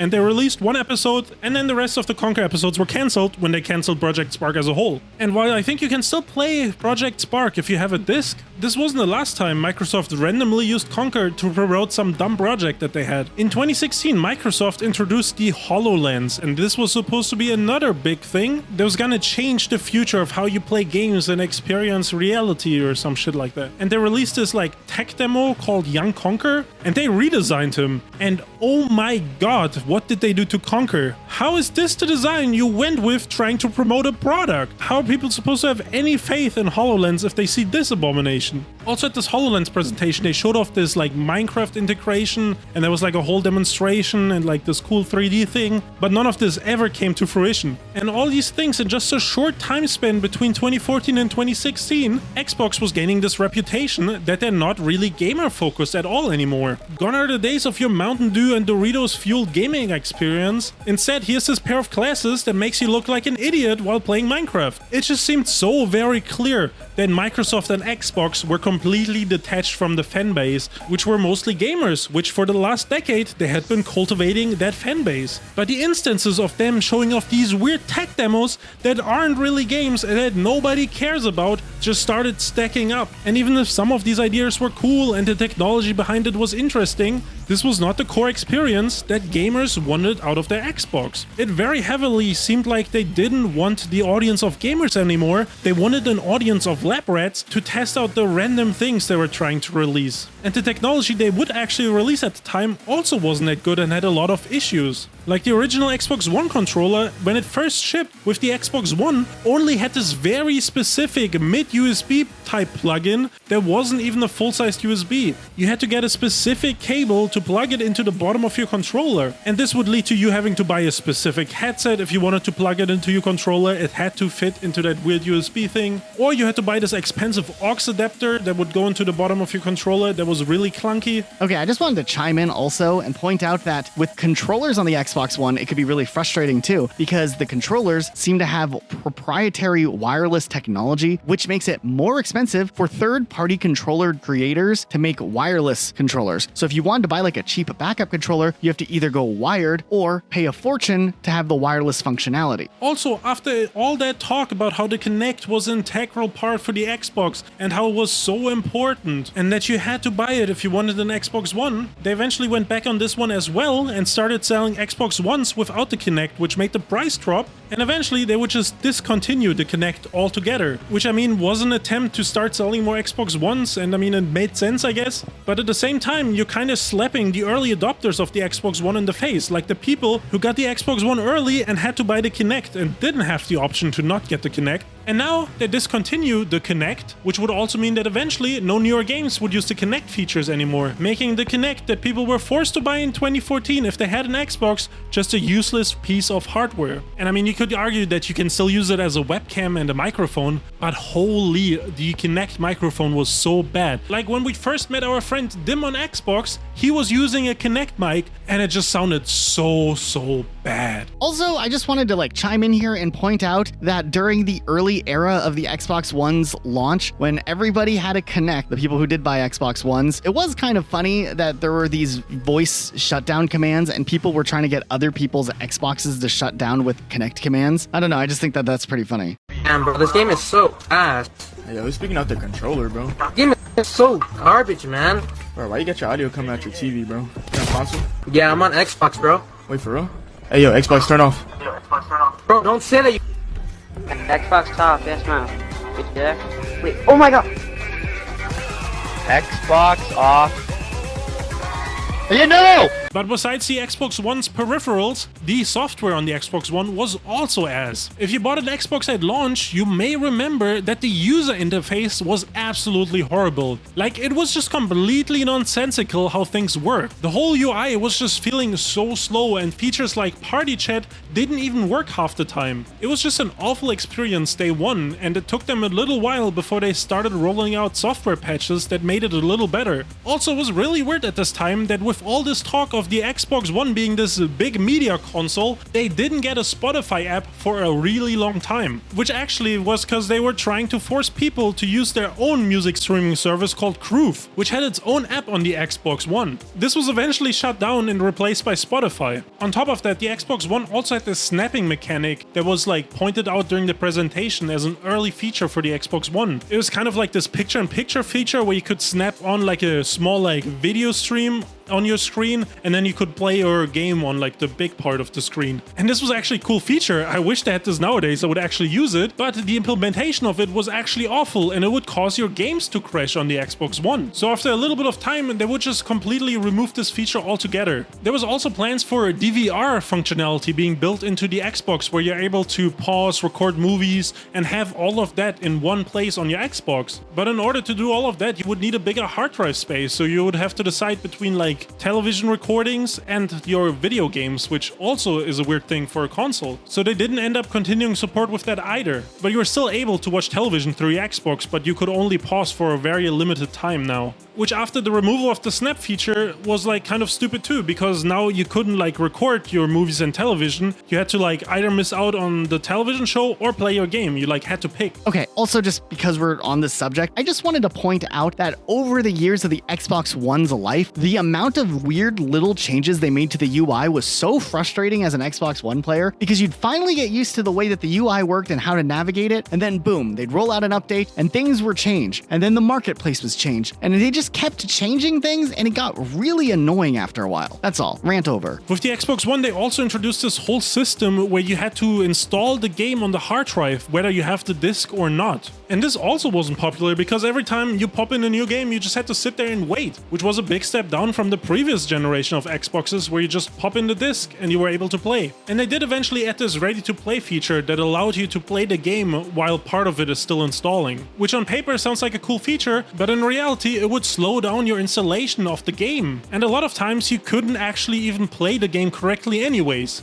So if you were still installing the game, sometimes the game would be very glitchy, like it wouldn't be otherwise. Or sounds were cutting out, or there was visual bugs because, you know, obviously the game isn't fully installed. Something that Xbox and Sony both were criticized for at the time was that they both didn't offer backwards compatibility with the previous generation. And while nowadays Xbox has a huge library of backwards compatible games for like Xbox 360 and now Xbox One games, not having it back then did still add more negative reputation to the Xbox brand. And I mean, when backwards compatibility first came out with the 360 games on Xbox One, it didn't work that well either. Like Halo Reach was one of the games they promoted for that program early on, and it ran absolutely terrible. And people were just like questioning why they're making this one of the launch games for this feature, and it runs so badly. And for years, when me and Elijah did Halo videos, we had to play this weird Xbox 360 backwards compatible version of Halo Reach that just ran like booty cheeks. Obviously, eventually they would patch it a little bit, and Halo Reach came out on MCC, and that version obviously is way better. But it seemed like they couldn't even release a good feature like backwards compatibility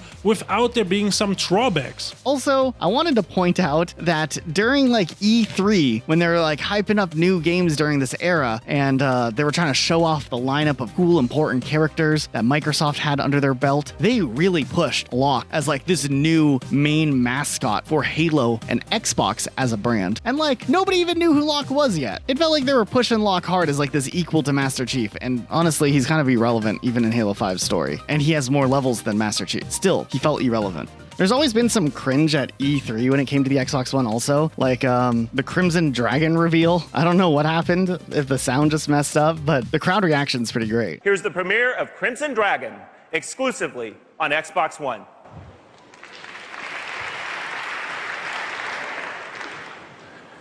That was good.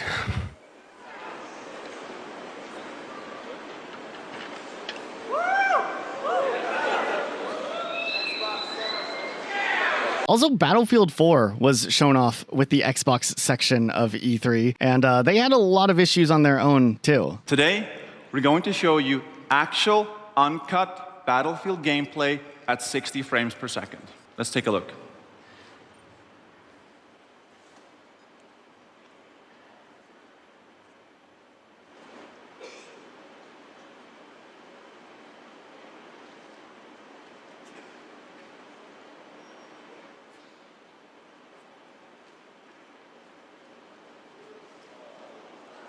We will start over.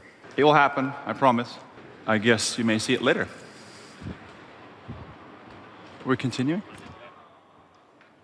Just about to do it. Just about.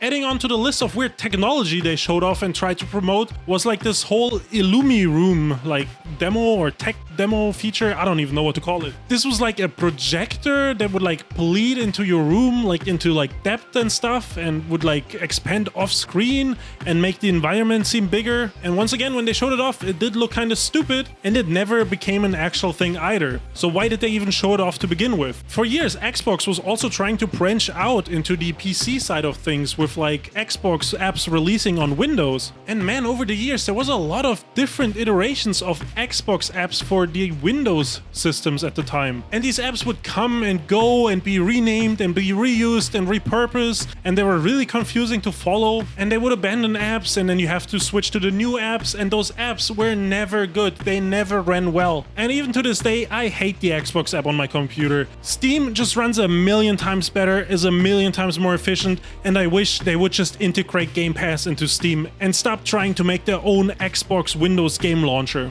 The Xbox One era also brought us a rework to the Xbox avatars. The avatars were usually popular during the 360 era, and people would even buy virtual versions of real-life clothing just for the avatar to express themselves. But when they reworked the avatars, they looked absolutely terrifying. And the weird design, together with like the avatars not really being that integrated into the Xbox One's ecosystem, led to the feature slowly not being popular anymore and it kind of dying off, and like nobody just gives a damn anymore about Xbox avatars nowadays. Actually, out of curiosity, I did kind of want to check out now what my Xbox avatar looks like nowadays, and there he is. The new avatars just didn't hit the same as the old Xbox 360 avatars. Like, it might not even have been like a graspable thing. It honestly kind of just came down to avatars 2.0 just not being as cool as the old ones were. The things that were wrong with the Xbox One didn't quite stop here either. There was multiple games that were released on the Xbox One that had lower resolution and lower frame rates compared to the PlayStation 4 versions of the exact same game, which then also led to the argument that the Xbox One for playing games is just a worse console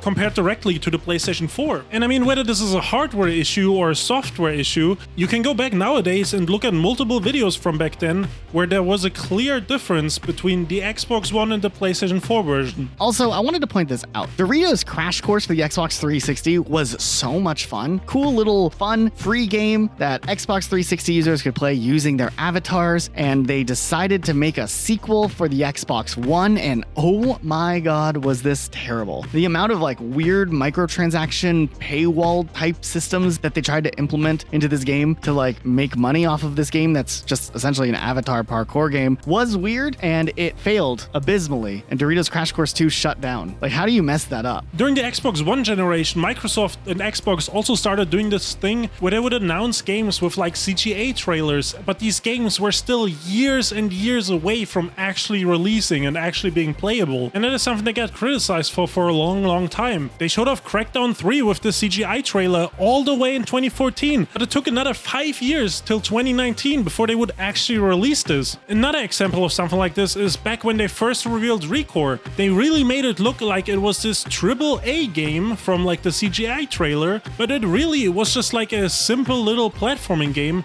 that wasn't even a full $60 game. They would even do this with Halo at E3 2018, where they showed off the CGI trailer, but the game took years and like multiple delays to even release. And this trailer had so many things that Halo Infinite didn't even have in it. The CGI trailers just always feel like really detached from the product that we're eventually gonna get years down the road. This actually segues perfectly into the cancelled Xbox One games, because they did this exact thing with one of them. Obviously, one of the biggest and most notorious Xbox One exclusive games that got cancelled was Scalebound, which was developed by the very popular Platinum Games. They have a huge catalog of titles that have been widely successful, so it was very surprising that Scalebound ended up falling apart. Scalebound was created as a concept for a dinosaur game for the Wii all the way back in 2006 by Platinum Games before they would move on to develop Bayonetta. Right after Bayonetta's development, though, these concepts were reconsidered and the first prototype was created for Scalebound. Now, the title would be shopped around for a bit, and it would take until 2013 before development on Scalebound officially began, all before it was announced as an Xbox One exclusive in 2014 with this really cool CGI trailer. Now, Platinum Games had a great reputation, so this announcement was met with a lot of interest, and in 2015, we would actually see more gameplay, and that's where things maybe took a little bit of a shift. The gameplay was rather rough. Just from watching it, you could see that the game was still in a pretty unfinished state and was even suffering from a pretty low frame rate and stale animations. What did look finished, though, were these cutscenes. But this was already late 2015, and the game was supposed to release in 2016, so it wasn't really a huge surprise when the game would be delayed until 2017. But what was very surprising is this game that was hugely ambitious was ultimately canceled. I mean, Microsoft was doing their best to drum up a lot of good PR about this game, showing off the game in some of the largest showcases. But with the cancellation announcement, the project that started essentially all the way back in 2006 was officially dead. And we never really got a reason besides some vague statement like, yeah, both sides failed, or citing a lack of experience in the studio side as a fault. To this day, though, the game is still talks every time E3 or some Xbox event that's like the replacement to E3 would roll around. So a lot of people really hope to see Scalebound revived in one way or another. There's always those fake leaks suggesting that Scalebound is coming out. And even to this day, higher-ups at Platinum Games have stated that if Microsoft would allow them, they would love to continue development on the game, but as of now, there's no information about Scalebound ever returning. Then there was the famous or infamous Fable Legends. There was a time where Fable would get a ton of spin-off games. It had a casino-type game, a golf game, a Kinect game, a beat-em-up game, all in the short span of like, what, 4 years? Well, Fable Legends was supposed to be the next massive Fable spin-off that would have been a co-op action RPG utilizing the Unreal Engine 4, and when the game was first shown off, it actually looked kind of cool. This was back in 2014. Now, Fable Legends would have been a live service game with an expected life cycle of 5 to 10 years, which is pretty impressive. And yeah, there's a timeline out there where we got the 10th year of Fable Legends support just recently. Now, plans were to release the game as a free-to-play game in 2015, but it was delayed to 2016 with an open beta announcement the same year. The beta, which went went public was decently received and some players liked it, but in a shocking twist, Microsoft would close the studio and cancel Fable Legends mid-open beta. The beta would end April 2016, and anyone who purchased microtransactions would be refunded, and that would be the last we'd ever hear of Fable Legends. And Lionhead Studios, who had been working on the Fable franchise for years at that point, would close down, and that would be it for Fable for quite some time. It's very unlikely we'll ever see Fable Legends back, since that studio is now long gone, and we're still waiting for that new Fable game with a new studio that they announced a few years ago. And apparently Microsoft already pumped $75 million into the project before canceling it, making it the most expensive video game development at the time, only having gotten beaten out by Star Citizens and Cyberpunk in recent years. And then there was the announcement for Phantom Dust 2. Now, the original Phantom Dust is actually a personal favorite of Phil Spencer, and was so convinced of the gameplay being ahead of their time that Microsoft would eventually decide to make a multiplayer-only version of Phantom Dust that would have served as somewhat of a reboot/sequel. Now, when reading that they wanted to make this game for the growing esports community, it's kind of an odd and cringy choice. Just seems kind of out of touch here, but they must have realized at some point how stupid that is and wanted the studio Darkside to make a single-player campaign on top of the multiplayer, but on its original budget, which sounds kind of impossible. And then things get even weirder though when Microsoft announced the game in 2014 with a trailer that the studio developing the game had never seen and didn't even know that it was being shown. And then on top of that, the studio felt like the trailer misrepresented the game that they were working on. This sounds like 50 Shades of Halo 5 all over again. Then after that, a few months later, Microsoft removed the studio from the project and tried to find a new studio to take over development, but there was never a Phantom Dust 2 released, so either they're still looking or the project quietly and swiftly died. The last time anything Phantom Dust related came up was 2016 when they announced the re-release of the original game with a slight upgrade to being playable on Xbox One for 2017, but that's about it for Phantom Dust as a franchise, it seems like, at least for now. There was a launch title for the Xbox One that never actually made its way to release, known as Stormlands, which was being developed by Obsidian Entertainment, who had a pretty good track record at this point under their belt. Apparently the game was supposed to be ambitious like the Witcher RPG series tied with an MMO aspect. Apparently there would be massive bosses in these open shared worlds, and the game would seamlessly matchmake 40-man raids together, which is crazy. What's really interesting though is this game was in development for quite a while and cost Microsoft probably a pretty penny to establish the exclusivity with it. But with this game being set up to be an Xbox One launch title, Xbox also was working on a ton of other projects. Like they were trying to focus on the Kinect, they were trying to focus on their whole like television, DVR, TV experience, and the game ended up getting canceled, though shortly after the cancellation of the game, Microsoft went ahead and acquired Obsidian, but didn't choose to continue any more work on Stormlands, and not too much more is known about this game other than it could have been a really big game. And once again, it's time for Microsoft meddling with Halo.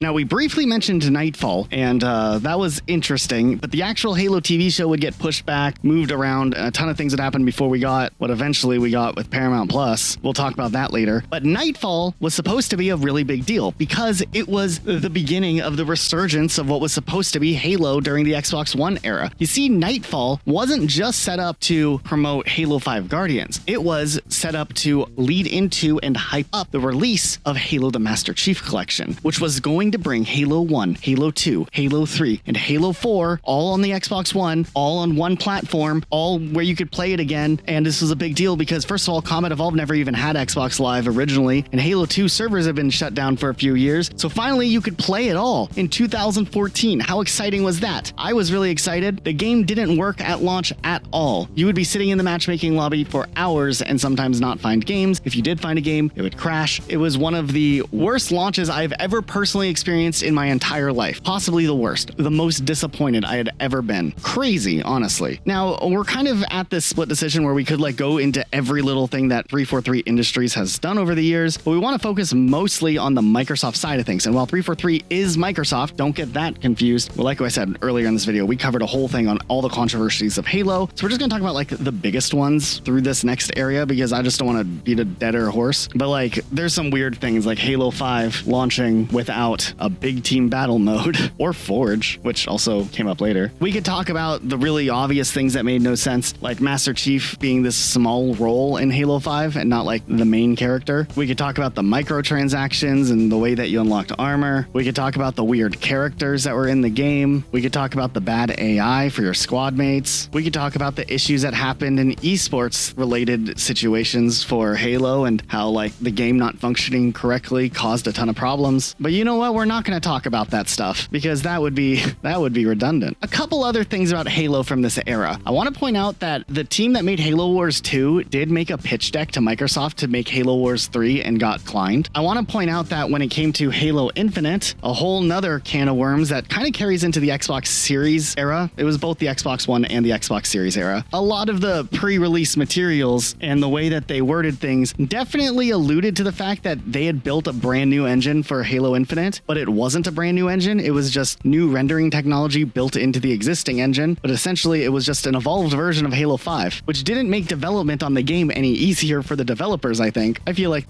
people were misled about that. They also did the whole bait and switch with Halo when they showed off Halo Infinite's cool teaser with the game engine that was the same game engine, but just with a new name. And they showed all these cool biomes, most of which are not in the actual game. Look at the wildlife, that's also not in the actual game. Halo Infinite, it launched during the Xbox Series era, and boy, did it kind of disappoint. It started off pretty strong. The multiplayer was fun, at least. It was a, right step. They finally were understanding after Halo 4 and Halo 5 that players wanted something different with the multiplayer. They wanted it to feel like a classic Halo experience, and they found a good middle ground with adding new tech, but keeping the game's core gameplay loop the same. But then they also didn't have any content ready for the game after launch, and the game would have one of the biggest content droughts of any supposed live service game, ridiculously long, and the player base fell off. There wasn't enough support for the game at launch. There were playlists that would break, and they would be broken for weeks because nobody was at the office, because they were all on holiday vacation, which they probably deserved because they were all crunching for so long trying to get this game out that was already delayed. It was a mess. What the hell is going on? I don't know, dude. I'm so tired of talking about Halo. And now we can look at the Xbox Series X and Series S. 60 seconds on the clock. Let's talk about this. In 2020, the Xbox Series X and Series S crashed onto the scene, and they were essentially the most accessible and most powerful consoles Microsoft had ever built. The Series X delivered true 4K at up to 120 frames per second, even if not all of their games utilized it. There was lightning fast SSD load times, which were pretty neat. Quick resume was a function. Game Pass was evolving more than ever before. Xbox Cloud Play was slowly rolling out even more so too. There were some new things introduced too, like Discord being added and implemented into the Xbox Series, with Discord streaming, where you could stream your gameplay to your friends. And being a Game Pass holder during the era where Xbox was picking up other development studios meant that you got more games on day one if you were a Game Pass holder, like Bethesda titles, the Oblivion remaster, future Call of Duty games, among other day one launches. While the Xbox Series might not have as much of a market share as the Xbox used to have, it still was a solid choice depending on what your interests were.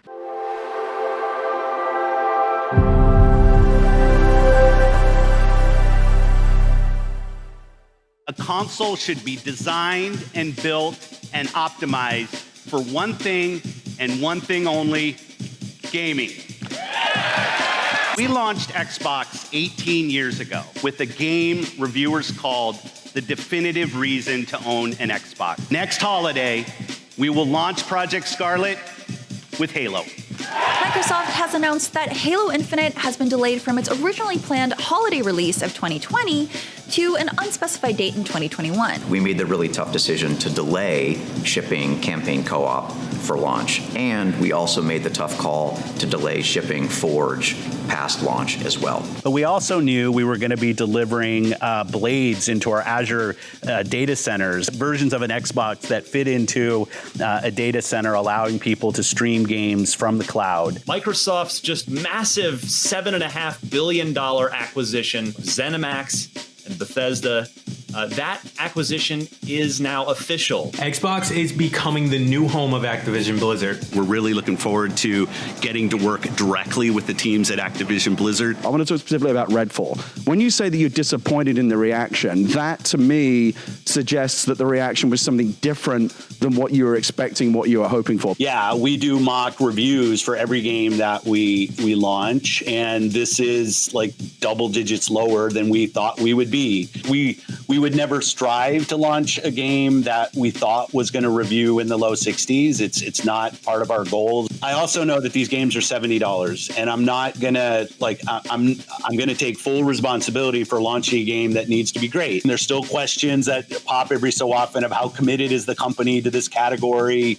When are we just going to push Xbox out of the market? There's a lot of Twitter firing of Phil right now, which is fine. I'm way overpaid for the role I have anyway, so I get that's my responsibility. But this idea that if we just focused more on great games on our console, that somehow we're going to win the console race, I think doesn't really lay into the reality of most people. That's just not the world that we are in today. There is no world where Starfield's an 11 out of 10 and people start selling their PS5s. That's not going to happen. We're not in the business of out-consoling Sony or out-consoling Nintendo.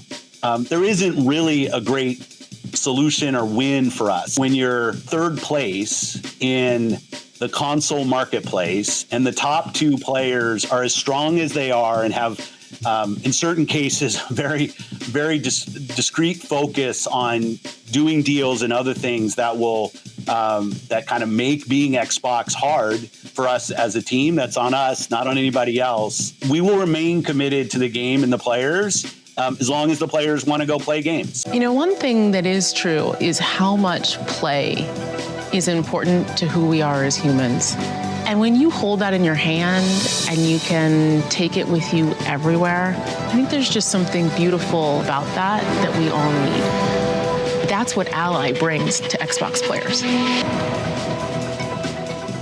And now we get into the Series X and S era. When the console released immediately, there was a shortage of Series X's, and scalpers were trying to sell them at extremely high prices. And yes, this controversy also affected PlayStation 5 at the time, but it did seem like Xbox was getting a lot of heat for it. The scalping got pretty bad, and even some companies like GameStop would only sell giant overpriced bundles to try to get the most out of customers willing to dish out more than they actually had to buy a console. Also, when it came to games, the launch of the Series X wasn't really that smooth either. Halo Infinite was touted as being a launch title for the Series X and was even printed on the boxes of the consoles themselves. Now Microsoft had to delay Halo Infinite a year, and we'll get more into that later, but looking at the launch titles for the Series X, it wasn't any new games, it was all just re-releases from the previous generation, and nothing that made you want to go out and buy this console, other than maybe getting the hardware upgrade. But games-wise, there was nothing that was really intriguing. Also, leading up to the Series X and Series S reveal, they did talk about Project Scarlet, which would turn into Series S and Series X, and they did talk about it like it was not gonna have loading times, there won't be any loading times ever.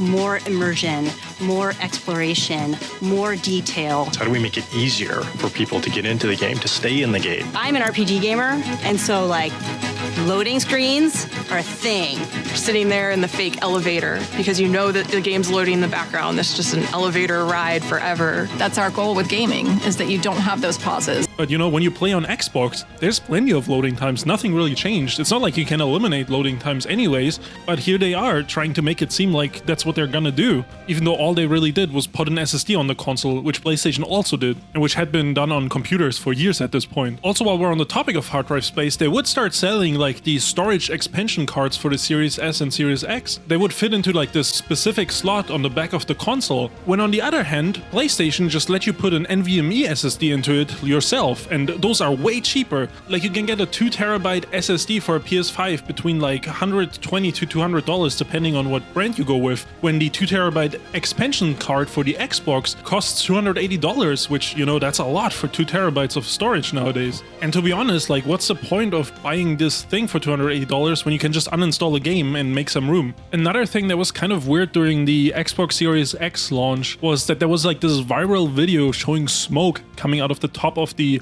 console, where like the console has like this grill and there's like this fan behind. And these videos were shared a lot and a lot of people believed this, but I mean, they ended up being debunked, and you know, there is nothing that actually causes this, or this is not something that actually happens. But I mean, it still hurt the reputation. Obviously this is Microsoft's fault, but I don't know, it was just another controversy that unfortunately stirred up some bad PR for Xbox. But I mean, maybe you could argue that people were so quick to believe this because Xbox did have hardware issues in the past. One of the biggest features that the Series S and Series X touted early on was the fact that you could quick resume your games, meaning that you could shut down your console during a game you were playing, and when you boot it up again the next time, you could just pick up right where you left off. And this was one of the big selling points they had for the Series X at the time. And while this feature is cool for single player games, I guess, as soon as there's any online connectivity with a game, it starts having issues. Like, we play Rainbow Six Siege on Xbox a lot, and there's a lot of times where we have to restart our game every time because the stupid smart resume feature or quick resume feature, whatever it's called, didn't close out the game. And there's no way of disabling it. You know, they could at least give you a toggle for each game to deactivate it, but no, every game is required to have this quick resume feature on. And it just gets really annoying over time, and the Series X and Series S have been out for 5 years and they haven't done anything about it. And while I'm complaining about the software issues with Xbox, another thing that is kind of stupid is the whole Xbox Console Insider thing. Now, on paper, it's kind of nice to test early features, and especially when Discord came to Xbox or live streaming to Discord came to Xbox, it was cool to have early access to these features. But when there is a new update, doesn't matter what you're doing, you can be like in the middle of a ranked game or anything, the update will just happen. It will interrupt everything you do and make you stop and restart and wait until it's done. There's like no way to say like, oh, let's do this in an hour, or can I like wait 10 minutes? You have to do it right now every single time. And there's no way to disable it, you just have to leave the program, which I mean, then you lose features that you were early testing and that were kind of cool. So I don't know, I think they should also change the way this works. What's more is that they also advertised 4K 120 FPS for the Xbox Series X, and even saying that the console would be 8K ready, though over the years there was a lot of games that didn't even run at 60 FPS 4K, like Redfall, which I mean technically was an Xbox Game Studios game, and it was locked at 30 FPS. Like, their first party games can't even hit the advertised spec. And even a massive release like Starfield was locked at 30 FPS as well. And I mean, it took them a while before they introduced like a performance mode that I think would get you up to 60, but man, there's not a lot of first-party titles from Xbox that run at 4K 120 FPS. And I mean, for some people it's maybe not that big of a deal, but I mean, you are paying for the better hardware that can run more FPS. So I mean, you kind of want to get it out of the hardware. For years, also Xbox would face lawsuits when it comes to their controllers over stick drift, and they also had a lawsuit with the FTC over allegations that the Xbox had been unlawfully collecting data from children, which Microsoft ended up settling out of court. Also, a year into the Series S and Series X generation, Microsoft tried increasing the price of Xbox Live Gold, which was gonna raise the price from $60 to $120 a year. But I mean, after a ton of outcry and complaints about this, Microsoft did go back on this, at least for the time being, and they retracted the statement within just 14 hours after making it. And I mean, in early days of Xbox Live, you know, people were complaining about how Xbox Live was a paid service, and you know, that continued for years. Like, especially when free-to-play games started becoming popular, you still had to pay to play them on Xbox, so they weren't really free. And for years this was a contentious issue, until they did actually change this. And in 2021, they would update the policy and make it so that free-to-play games on Xbox can be played without an Xbox Live subscription. And I mean, it is kind of insane that it took them this long to do this, because, you know, when people buy stuff in a free-to-play game, they still get a cut of it. So either way, they do make money when people buy skins in games like Fortnite and stuff like that. So for years, it did seem kind of weird to force people to buy Xbox Live, but I mean, hey, now it's changed, so that's pretty good. To commemorate the anniversary of the Xbox originally releasing in 2021, Microsoft decided to release some special limited posters based off the Red Ring of Death, one of the biggest hardware failures when it comes to gaming of all time. And now they're out here selling posters for $25, and I mean, I guess that's one way to make the money back they lost on it. You know, there was a lot of people who kind of raised an eyebrow at this. And they did publish this like documentary with it that was kind of interesting, I guess, to watch. It's like 42 minutes long. When that motherfucking red thing come up and then the whole game freeze and motherfucker be like, man, what the is going on? We can't play. What's going on? Yo doing that too? It was, oh my God, it was terrible. And I mean, there was some people upset about them doing this poster thing, but I don't think it's that big of a deal. And I mean, they did try to make right by consumers back in the day and extended the warranty for people affected by this. And I do think selling this product is kind of funny, to be honest. Additionally, there was also the time that Xbox accidentally listed an indie game for $2,000 on the store. That game was called Ball Race 2 Ramp, and I mean, it was just a mistake, but honestly also kind of a funny blunder. Furthermore, there was also issues in 2023 when Xbox accidentally announced that the 360 store was gonna be closing in May of that year. This caused a massive outcry online, and Xbox backpedaled saying that they're not ending it yet, and that it was an accident. And the statement they made about this specifically said, "We can confirm the Xbox 360 marketplace will not close in May 2023." Which in hindsight makes sense because the next year, in July of 2024, they would actually close down the Xbox 360 marketplace for good. You can still go and download your old games on the 360 that you bought, but you can't buy new ones. And there is some games that are kind of like lost and unplayable because of this now. And honestly, I think this is kind of stupid. Like, it can't be that expensive to run an old marketplace. And I do hope that at some point, you know, maybe they'll restore it or something, or I don't know how they would even do that, but it just kind of sucks that it's all gone. Because I mean, sometimes it's nice to be nostalgic for an old game you haven't played in like years or even decades, and it was nice going on the 360 store and buying an old game you can't play anywhere else but the 360. But hey, nothing you can do, I guess. Now, I dipped into the lawsuits a little bit earlier with the FTC, and there was more stuff going on with the FTC actually. For years, there was like concerns rising on whether or not Microsoft and Xbox were kind of becoming a monopoly in the game publishing industry. Microsoft over the years had bought a lot of studios, and they did a big purchase when they acquired Bethesda Softworks, which are known for the Elder Scrolls series, Fallout, and you know, Starfield and stuff like that. And also like Doom and Wolfenstein, those all would be part of the Xbox brand now. I mean, there were some Xbox fans that were excited, because this could lead to more exclusives for their platform, I guess. Others did express concerns from like historical things like Rare, which we talked about earlier, you know, where Microsoft buys a studio and stuff and doesn't really handle their IPs all too well. Now, the FTC thing actually came into play when they did make another move and they tried acquiring Activision Blizzard, which is another massive company. You know, obviously they publish Call of Duty, but they also have stuff like Overwatch, World of Warcraft, and a lot of other games, and obviously Call of Duty specifically is one of the biggest games that releases every year.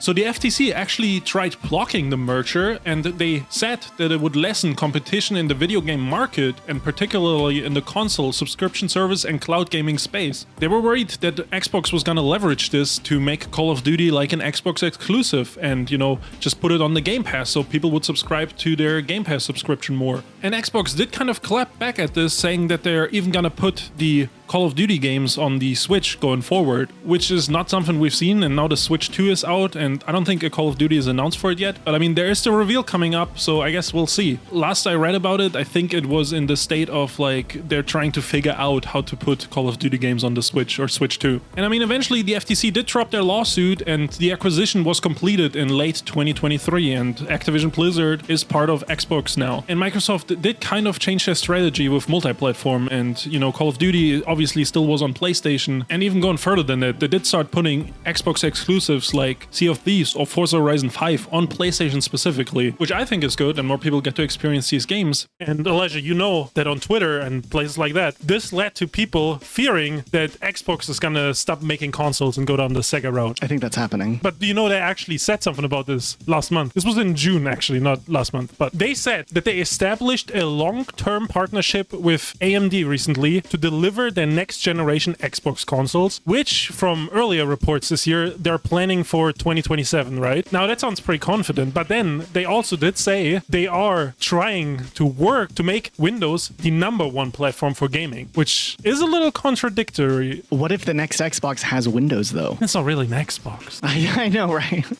I guess it makes that more of like an application. I mean, do you consider a Steam Deck a computer though? Kinda.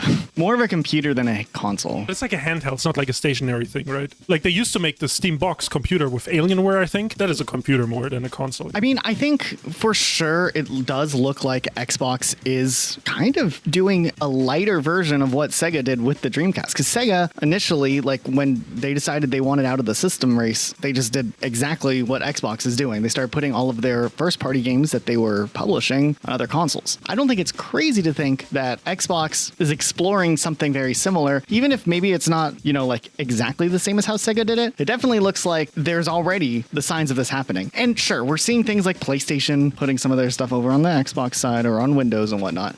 but I think it's a little more extreme with Xbox, right? Yeah, and you're referring to Helldivers too, I assume, right? Oh, I mean, Helldivers on Xbox, sure, but I meant like just in general, they're publishing their games on Steam and stuff now. Oh, that too. But you know, Helldivers is the first PlayStation game that comes to Xbox now, right? Or it's coming to Xbox. Maybe when this video is out, it comes. But it doesn't fully count. It's not like the same as like The Last of Us or God of War being on Xbox. Technically, wasn't it MLB The Show, like the first one to kind of do it? That is true, yeah. But I was more talking about just on PC. Like, Sony's okay with putting their games at least outside of PlayStation now. But I feel like with Xbox, it's a little more advanced with what they're doing because I think they just know that they don't have that good of a market share anymore. And I mean, there's an argument to be made with the PC market being so big now that like definitely bigger than it was with, like in the 360 and PS3 generation and even Xbox One and PS4 generation. So I don't know, it'll be harder for 3 consoles to exist as the main ones. I've said this before in a video, and I think some people think it's controversial, but as you guys know, I've been a ride or die Xbox player for some reason, pretty much since I got my Xbox 360. And mind you, my brother had an original Xbox. I played that. Then he got an Xbox 360, played that, played too much Sonic 06. Then I got my own Xbox 360. So I've been there through it all, and I never left Xbox, even during the controversial Xbox One era, because I was like, I'm a Halo fan. I'm going to get the Xbox One. I'm just going to say this as a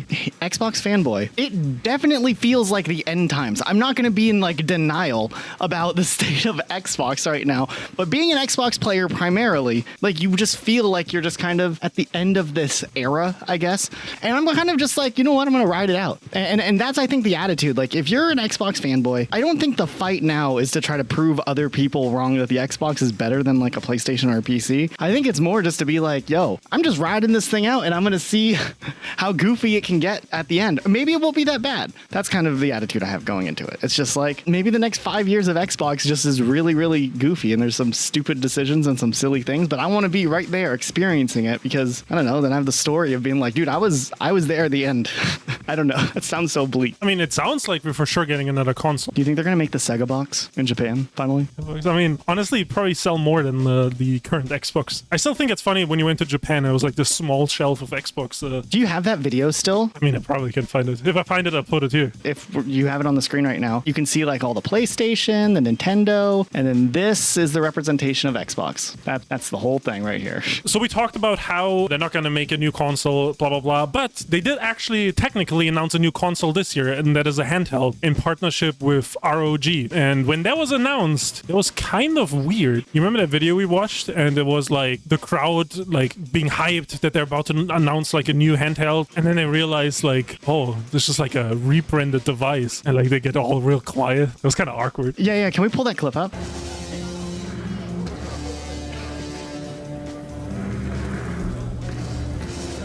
What is this? This is the Xbox handheld?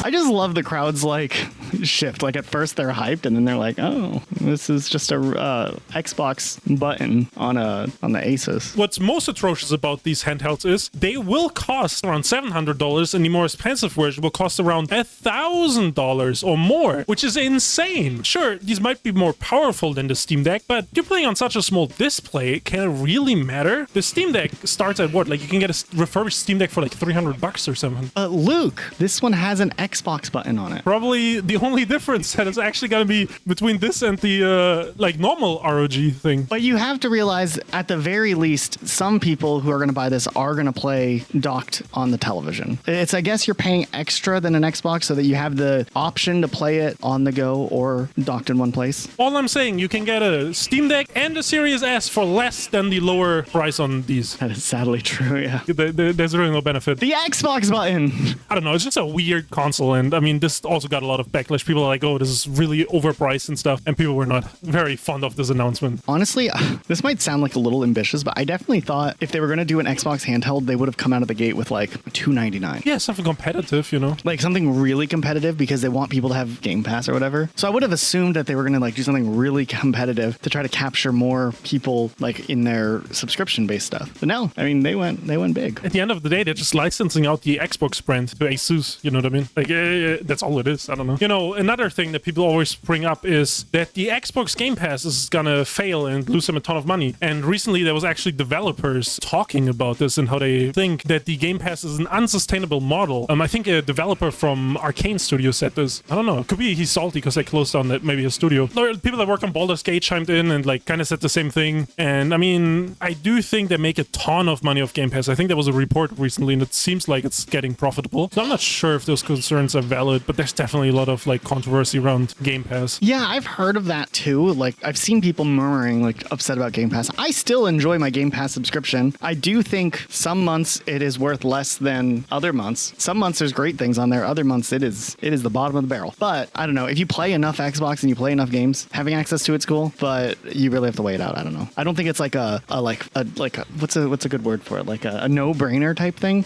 to just automatically get Game Pass. Where a few years ago, I would almost say it was kind of a no-brainer, but I think it was cheaper back then. Now it's a little more expensive. It was a lot cheaper. I think price increased by like double. I thought for a while it was like $10. Isn't it like 20 now or more? And a lot of the time you could get like three months for like $1 or something like that. I think they also discontinued that since then. I remember I converted like a Brazilian Xbox Live Gold like 36 months into 36 months of Game Pass for like $30 or something. I guess you can't do that anymore. I mean, I was just taking advantage of the system, but you're the reason why Game Pass isn't viable. Yeah, I'm bankrupting Microsoft. So then another big debate I see a lot. People seem to have a really strong opinion on this. There is people who say the Series S is holding back the development of video games because developers have to also develop for a second console that's less powerful. I don't know. It's kind of a weird argument. I don't think that that's too weird of a thing. I feel like there's so many games that are still releasing on the Xbox One, which means that you could attempt to try to play it on like a 2013 VCR Xbox One. The Series S, is it really that weak? I don't think it is. I think it's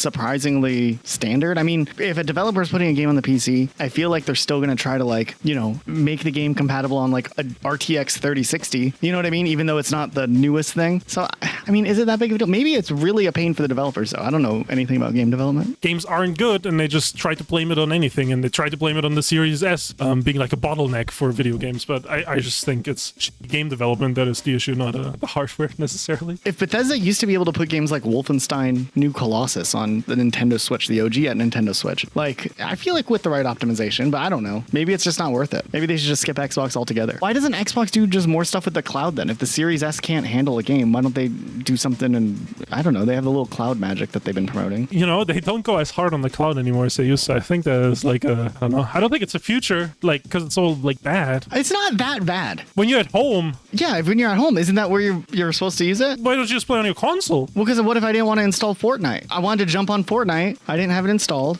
So I got on the computer, I loaded up, and I played Fortnite Festival, the little Guitar Hero mode. No noticeable latency the whole time I played it. Sure, that's fine, but they're trying to promote it as this like on the go, you can play anywhere, right? And as soon as you're not at your home Wi-Fi, it runs like shit. I don't know, you can install Fortnite in 20 minutes or so too, and then you can play without like the lag, you know. The loading times, you know, this would have been cool back in the day when downloading a game took you all night. Remember when I was in Japan and we played Black Ops 6 Prop Hunt with my Steam Deck through the Xbox Cloud? How did that work? It worked pretty well. I was on really bad hotel Wi-Fi and I was in Japan, so my ping was pretty high. All things considered, most of the time I was able to play. Some of the time. Just for people who don't know, in Prop Hunt, you sit around and don't move for a long time. I guess you're right. I didn't even think of that. We did play TDM or something like that. It would have been a different story, probably. Yeah, I was just hiding as a prop. I just want to disclose that. I was like, it was working well. I mean, I think it's fine, but I just don't think it's a future for gaming. I don't know. Do you remember when the Series X launched, the dashboard from Xbox One to Series X did not change at all? Like, I don't think there was any change, really. Like, I don't remember anything. There was one slight change. When you turned on the Xbox, you got a different intro. That's it. That was the only thing. Otherwise, it felt like you were literally playing on an Xbox One. Most of the games that you could play were just Xbox One games. Eventually, Black Ops Cold War came out, like around the time that we got the Series X's. I had spent the $10 more to get the bundle that gives you the Xbox One and the Xbox Series version, and the Xbox Series version continuously just shut off every time I would be in a game. Just shut my whole Xbox off. So I ended up uninstalling it and playing the Xbox One version so I can actually play with the boys. And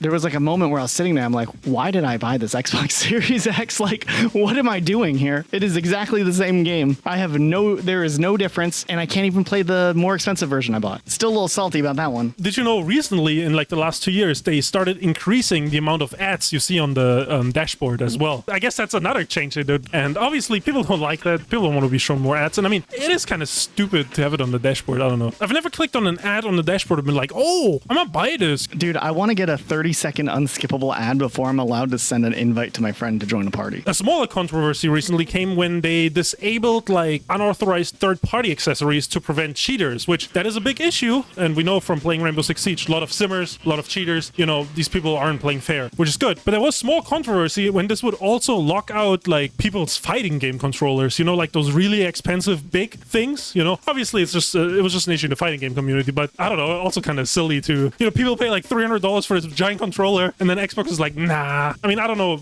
I think they fixed it or something, but it's just you know, kind of interesting too. They should reach out to the Rainbow Six community to make a workaround, because it doesn't seem like Rainbow Six players get banned. You know, starting with the 360 era, it seemed like Microsoft is willing to close down studios entirely and lay off a bunch of people. Like we talked about Ensemble Studios, or, you know, in 2016 they closed down Lionhead Studios. And while these aren't the only examples of layoffs during that time, it only started getting really intense in the last like 2.5 years. During this period, the Xbox division at Microsoft had several significant large-scale layoffs and studio closures that more often than not went hand in hand with canceling games and projects that those studios were working on. It all started in January of 2023 when Microsoft announced a layoff of 10,000 people across all of Microsoft. This included cuts at some Xbox divisions like 343 Industries, who are in charge of Halo of course, and the Coalition, who are in charge of Gears of War. They did lay off the single-player team at 343 Industries, basically meaning there would be no future campaign DLC. And I mean, 343 Industries announced that they would be ending seasonal support for the game and they would be scaling that down and canceling their plan for like their 10-year support of Halo Infinite plans that they had touted years before. And I can't help but wonder if the downsizing of the studio earlier that year kind of led to this point. Also, the Coalition had been working for a few years on a brand new IP that was going to be smaller scale. This was internally known as Project Forge and was separate from the Gears universe, and was supposed to give the team the chance to work on something else besides Gears of War before diving into Gears 6. But with the layoffs and budget cuts, it was cancelled, and Xbox leadership apparently decided to shelve the new IP and focus on Gears of War, which was already an established IP. And exactly 1 year later, in January of 2024, Microsoft laid off another 1,900 staff at the gaming division. These layoffs were mainly impacting the newly acquired Activision Blizzard King company, and because of this, President Mike Ybarra and co-founder Alan Adam actually ended up leaving Blizzard Entertainment. And with this restructuring inside Blizzard, there was an unannounced survival game codenamed Project Odyssey that was cancelled after 6 years in development. The development team was either let go or moved on to other projects. But like I said, they had been working on this game for quite some time, and this was an ambitious survival crafting game that was supposed to be like Blizzard's take and innovation on the genre. And while we don't have too much information about this, they were trying to make a whole new universe for this, and apparently it was gonna be like this fantasy and real life world mix to where you can like travel between like real world and this fantasy world, and you can like build your bases and craft in both of them. And it was gonna have like massive multiplayer support. Like a ton of people were supposed to be on the same map at the same time. And this game was supposed to be developed in their own in-house engine known as Synapse. Now apparently this specifically caused a bunch of issues during development, and after years there was still no release date in sight. So I guess after the Microsoft acquisition they were looking for places to save money, and this game that had been in development for a long time, I guess to them just seemed like it wasn't gonna go anywhere, so they ended up canceling it. But Activision Blizzard wasn't the only major gaming company they bought recently. They also bought ZeniMax Studios, which includes Bethesda and stuff like that, which also would be affected by studio closures and cancelled games. Like Arcane Austin, for example, was shut down, and as a result of that, all future development and DLC for Redfall was cancelled. They would also close down the studio that had made Hi-Fi Rush recently called Tango Gameworks, and apparently they were actually working on a pitch for a sequel for Hi-Fi Rush. And while obviously this is an early planning phase, any plans for Hi-Fi Rush 2 were cancelled at this point. Also, they did make the game Tokyo Ghostwire in the past, and the people at the studio did say they wanted to work on more DLC or even even a sequel for this game, and obviously also any plans for that were cancelled as well. The closure of the studio would actually lead to a bunch of controversy surrounding Hi-Fi Rush and the higher-ups at Xbox's gaming division. Head of Xbox marketing Aaron Greenberg went on record and said this about Hi-Fi Rush. Hi-Fi Rush was a breakout hit for us and our players in all key measurements and expectations. We couldn't be happier with what the team and Tango Gameworks delivered with the surprise release. And even Phil Spencer said that this was a great game and that he enjoyed it. So after this, people were like, oh, this is kind of hypocritical, saying like the game is really good and like an example of a masterpiece for us, and then shut down the whole studio. And also, I mean, as a developer working at Xbox,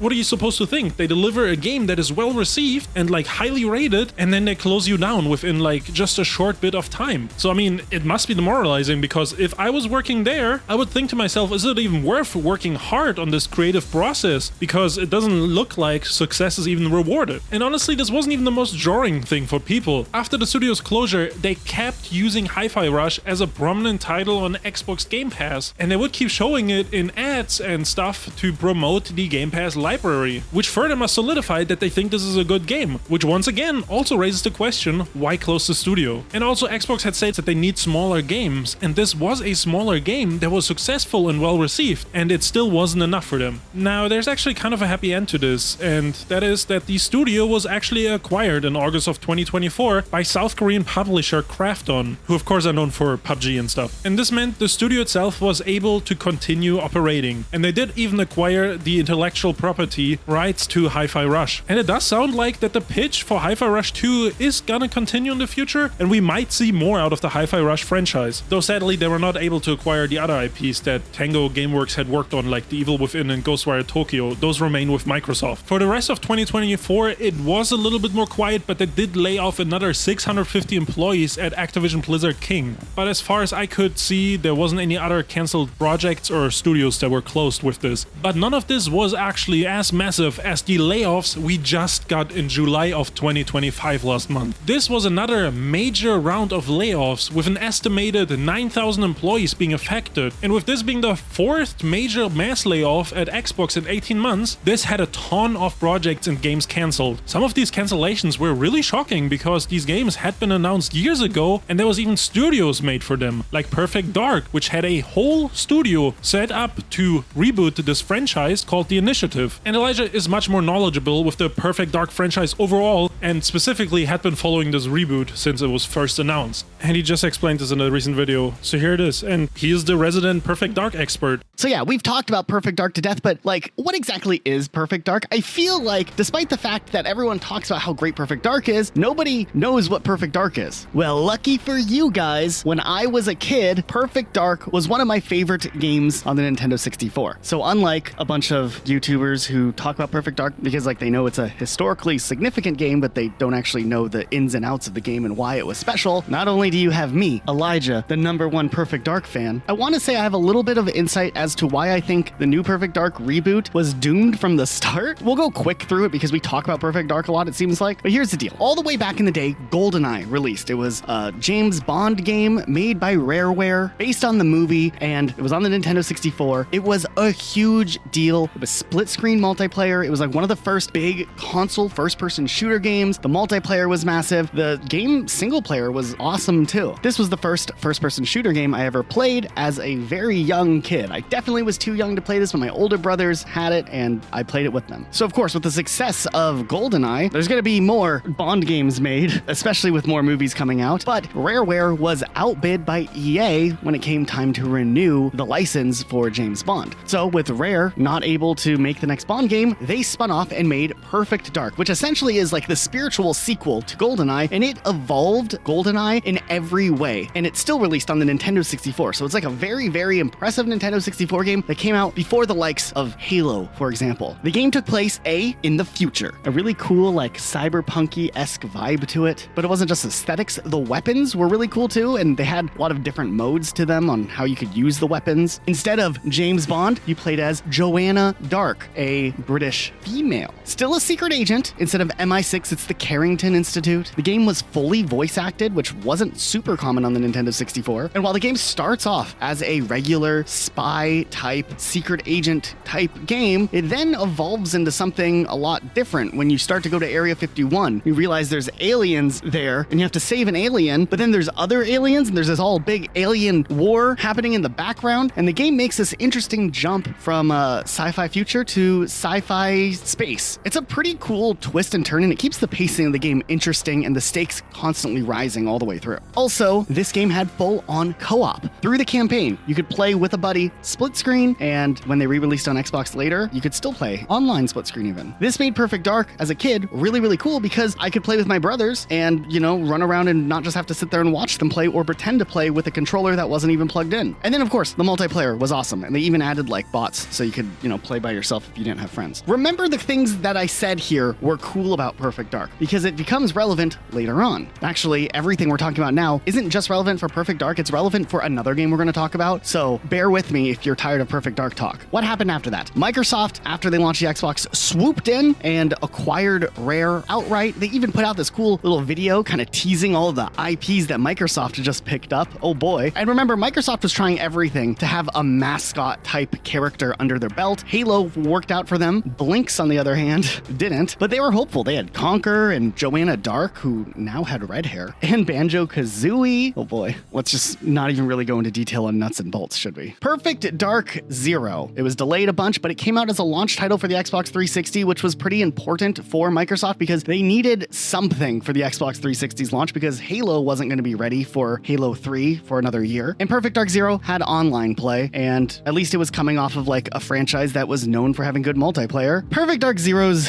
campaign wasn't the best. They did some things well. It had a working multiplayer. That's a check mark at launch, I guess. It was a prequel to the first Perfect Dark game. The story was weird. The cutscenes were weird. And they did the whole jump with like the extra sci-fi level of, I don't know, magic.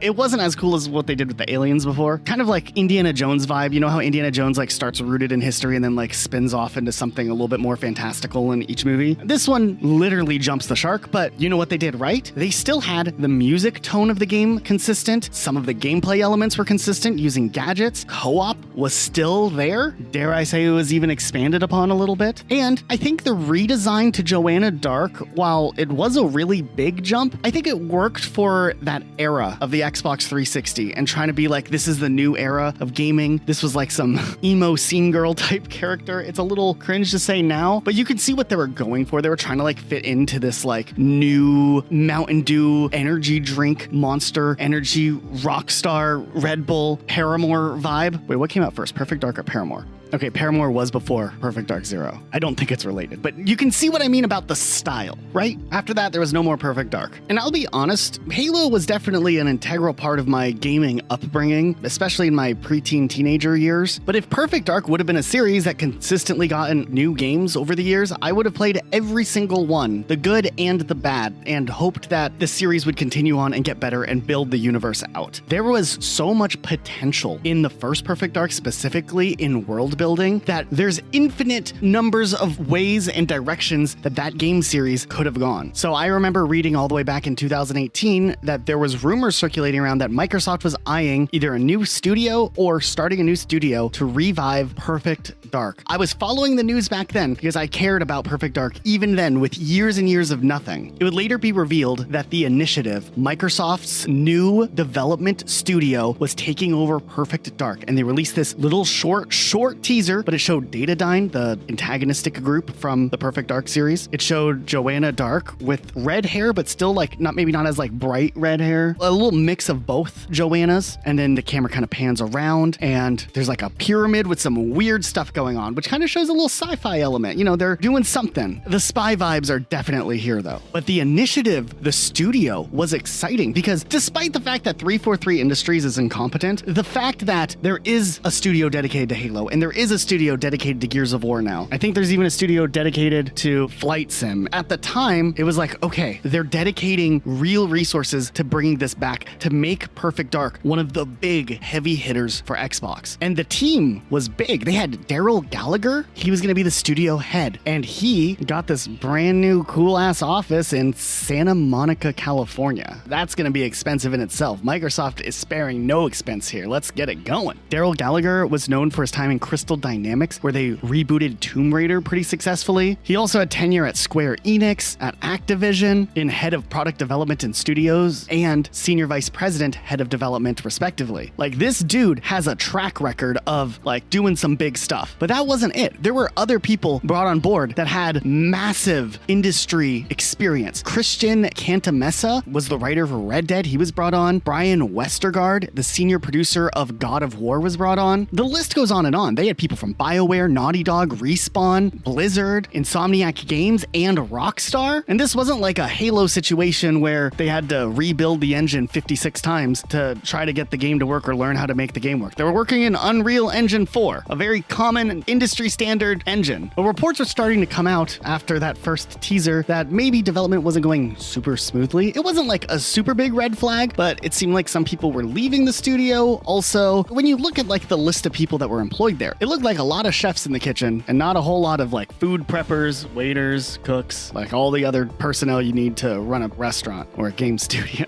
What is this analogy? But they were still bringing on interesting talent, like the God of War producer Rhonda Cox joined the company as a senior producer. It seemed like things were finally on the move in September of 2021, which, to be fair, why did they show off a teaser for this game before that when they literally had nothing actually worked on other than a concept CGI trailer? But besides the point, that's just a classic Microsoft move of showing off a trailer for a game that is not even remotely close to being classified as in development, I feel like. This is just like an industry thing, I guess, because like Bethesda did it too. I guess they're Microsoft now. Maybe that's why they fit together. Nonetheless, it was announced that Daniel Neuberger, who had directed multiple Tomb Raider games at Crystal Dynamics, was brought on as the game director. And even better yet, they got his team, Crystal Dynamics, brought on to be co-developers for the game. Microsoft was like, hey, we'll bring on them as a support studio. It's your team. You worked with them. You guys did Tomb Raider. This is perfect. It actually seems like a pretty good idea on paper, considering the developmental stalls the game was already having. And maybe it seemed like the game was actually going to go into active development if they had a development studio that, you know, was known for developing games, at least. Let's look at this timeline here, though. Crystal Dynamics is announced to be brought on board in September of 2021, February of 2022. This is September, October, November, December, January, February. 5 months later, the director who had worked at Crystal Dynamics, Daniel Neuberger, left the company. Great. Also, it was reported that in the last 12 months, there was a massive drop in people leaving the initiative, citing the slow progress of the game as a main reason for their departures. But it's okay. Microsoft was down to spend even more money to get this project off the ground. They didn't care. However much it cost, Perfect Dark was worth it to them. It was reported that by June 2023, 5 years after the studio opened, the game was still in pre-production, about 2 to 3 years away from release. Over time, more studios were revealed to have worked on this Perfect Dark project, like Certain Affinity apparently worked on it for a while. Then the Gears of War studio, the Coalition, was brought on to work on it for a while and help with the Unreal Engine. In October of last year, Brian Horton was announced as the new director for the game, a creative director, so like they were just jumping through people. And remember, last year during the summertime, they did show off the first gameplay trailer, a very short vertical slice, which didn't really show too much going on. It just showed like they had some sort of gameplay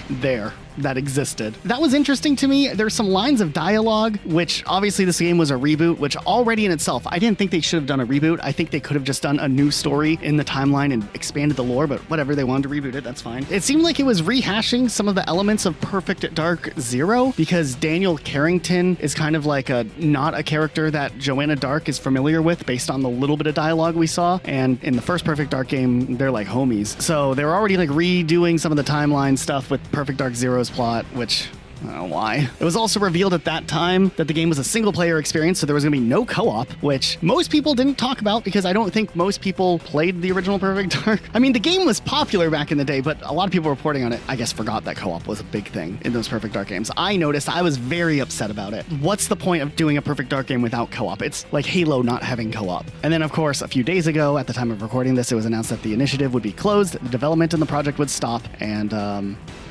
that was disappointing. The actors who were playing those characters that were going to be in Perfect Dark were actually pretty disappointed. They even posted about it and about how this is like a big blow to them financially, but also they worked hard on doing the role, and it's a shame to like work on something that never will see the light of day. Some of the former developers even said that the game that was showed at that Xbox Game Showcase, that demo wasn't a scripted demo. Like the gameplay systems were there and playable, though the game was still in a very early stage, which just says a lot about the progress that this game had made. I am so disappointed with the way Perfect Dark was handled. I'm not disappointed that it was canceled. I'm disappointed that everything led to where it was now, because it wasn't going to be a good game. Like, I am pretty sure based on what was shown off, the timeline of development, this wasn't going to be a good game, unfortunately. But the whole thing could have been avoided if Microsoft would had, maybe looked more into what was going on at the studio. They always, with all of their studios, have this like hands-off approach where they don't hold their development studios accountable to stay within timelines, and the games get stalled out, they get delayed, things get rushed at the end, and then the game ends up being like Halo Infinite, being like Starfield, Redfall. Like, there is fun to be had in those games, but like, man, things could have been just handled differently. There's zero excuse for Perfect Dark to have made very little progress in the amount of time that they had and the resources that they had available. Way too much time probably spent on whiteboards, coming up with concepts of ideas, arguing about concept of ideas, changing concept of ideas over and over again, instead of just making the damn game. Oh, and don't forget, the initiative touted that their next game was going to be a quadruple A game. Quadruple A! We did a whole video on games that were advertised as quadruple A games at some point. You look at other projects, when they're focused with like a small team of people, they can be amazing. Expedition 33 was a recent game that released, and it's visually amazing. The storytelling is very potent. The core team that worked on the game was small, and they had obvious funds to outsource and have extra development help from outside studios, which is definitely something any Microsoft studio would have access to, having those resources and funds to hire extra help. But you have to have a core direction first, and you have to like actually get in there and make the game. It's so frustrating, especially if you were a Perfect Dark fan who waited years and years and years to see this franchise come back. For better or worse, at least it would have been back to get nothing now, and that sucks. Now, Perfect Dark wasn't the only project that was cancelled. Rare also had a game called Everwild that was in development that was also cancelled. This was shown off at E3 in 2019 and was gonna be like this unique exploration game without combat, but like you kind of build relationships with natures and things around you. Honestly, I don't know, sounds like a pretty boring concept to me, but I mean, I'm sure there's people who like it, maybe the people who like walking simulators. But nonetheless, this project faced internal struggles, and in 2021 reportedly had even been rebooted internally. And it seemed like they just couldn't really find the core gameplay concept to make this game work. And we didn't really hear any more about this game for years, and it was absent from Xbox showcases until we heard about it again when it was cancelled. ZeniMax Online Studios, who are in charge of Elder Scrolls Online, had another MMO in the works called Blackbird. This was said to be a brand new online IP and was going to be a third-person shooter with heavy emphasis on verticality and movement, like grappling hooks, dashing, climbing, etc, etc. The setting of this was going to be like this sci-fi noir vibe, and the whole project had been in development since 2018, with them also making a brand new engine for this game to run on, which would excuse a longer development time if they have to make a whole new engine. And even Xbox executives apparently had been shown a demo and were impressed, so the feedback looked good on this game. Nonetheless, when the layoffs came, I guess Microsoft and Xbox didn't deem it as a valuable, surefire franchise, and they ended up cancelling the project altogether. Another studio affected was Turn 10, the developer of Forza Motorsport, who had just released a new Forza Motorsport recently, which was kind of like a reboot to the series. But 50% of their staff were laid off and were moved over to work on Forza Horizon in the future. And with that, any plans for a future Forza Motorsport game were also cancelled. Also, just like a few days ago, another title had been revealed to be cancelled after these mass layoffs. In 2021, Avalanche Studios, who are known for Just Cause, announced Contraband, a game that they were working on with Xbox. This was going to be a co-op game that is like focused on smuggling or something. There's not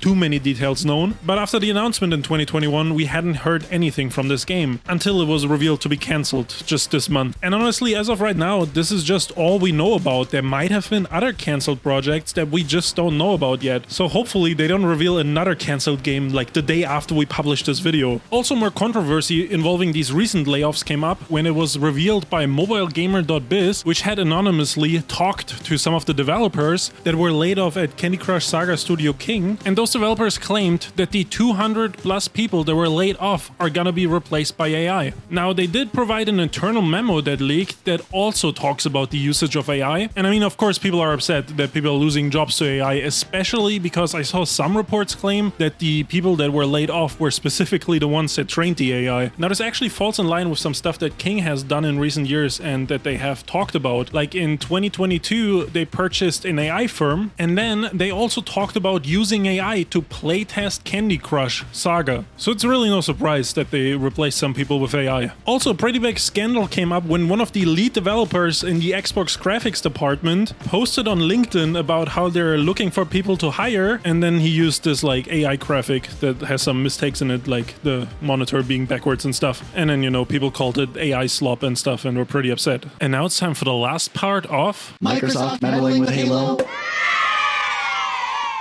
Now, besides the games, there was obviously the Halo live-action TV show that was announced all the way back with the Xbox One reveal and was supposed to have Steven Spielberg involved in it. But over the years, this whole project shifted a bunch and it changed networks 3 times. Originally announced for like the Xbox original programming, then it went to Showtime, and then a third shift happened onto Paramount Plus, which is where it eventually would release. And Microsoft and Xbox were obviously involved in like the decisions that were made with these shifts and changes. And once more details came out about the Paramount Plus version of this show, it became clear this was gonna be a big controversial piece of media, at least for Halo fans. First of all, they announced that this was gonna be in a different timeline called the Silver Timeline, and it wasn't gonna be canon, and some backstories and lore would just be changed. Also, Master Chief would take his mask off regularly in the show, which is something that was never done in the games either. And then honestly, the characters they introduced as like the side characters were kind of boring, and then also like the whole storyline with Master Chief and the Prisoner of War and what they did is pretty atrocious because prisoners cannot consent, so you know what this technically is. Even the actor that played Master Chief, Pablo Schreiber, was actively against the scene and said it was a huge mistake to include this. And it just seemed like, besides like the general setting, they took any chance they could get to strive away from the Halo that people know through the games. Now, when Season 1 released in 2022, me, Elijah, and I think Dim actually all sat down and watched the show together, and I mean, I don't know, it was kind of weird, sometimes boring, sometimes funny. It's just like kind of goofy. It was a good experience with the boys, I gotta say. But then when Season 2 released in 2024, Elijah and Dim actually happened to be over at my house, and I put on the first episode, and it felt so boring. I just felt like any interest had left my body at this point. Like the episode would open up with some boring stuff I didn't really care about, and it just felt so long and so draining. And then like the intro credits hit, and it already felt like I was watching this for 45 minutes, and I was like shocked that I had only watched the intro to the show. And people at Paramount Plus must have thought the same thing because they would drop the show after 2 seasons and cancel it. Also, during an interview for like the Minecraft movie, Phil Spencer said that they learned from doing Halo, and also said the most threatening thing ever: you're going to see more because we're gaining confidence and we're learning through this. And now that I just read that there is a chance of a 3rd season happening with Microsoft actively searching for a new home, I honestly just feel kind of scared.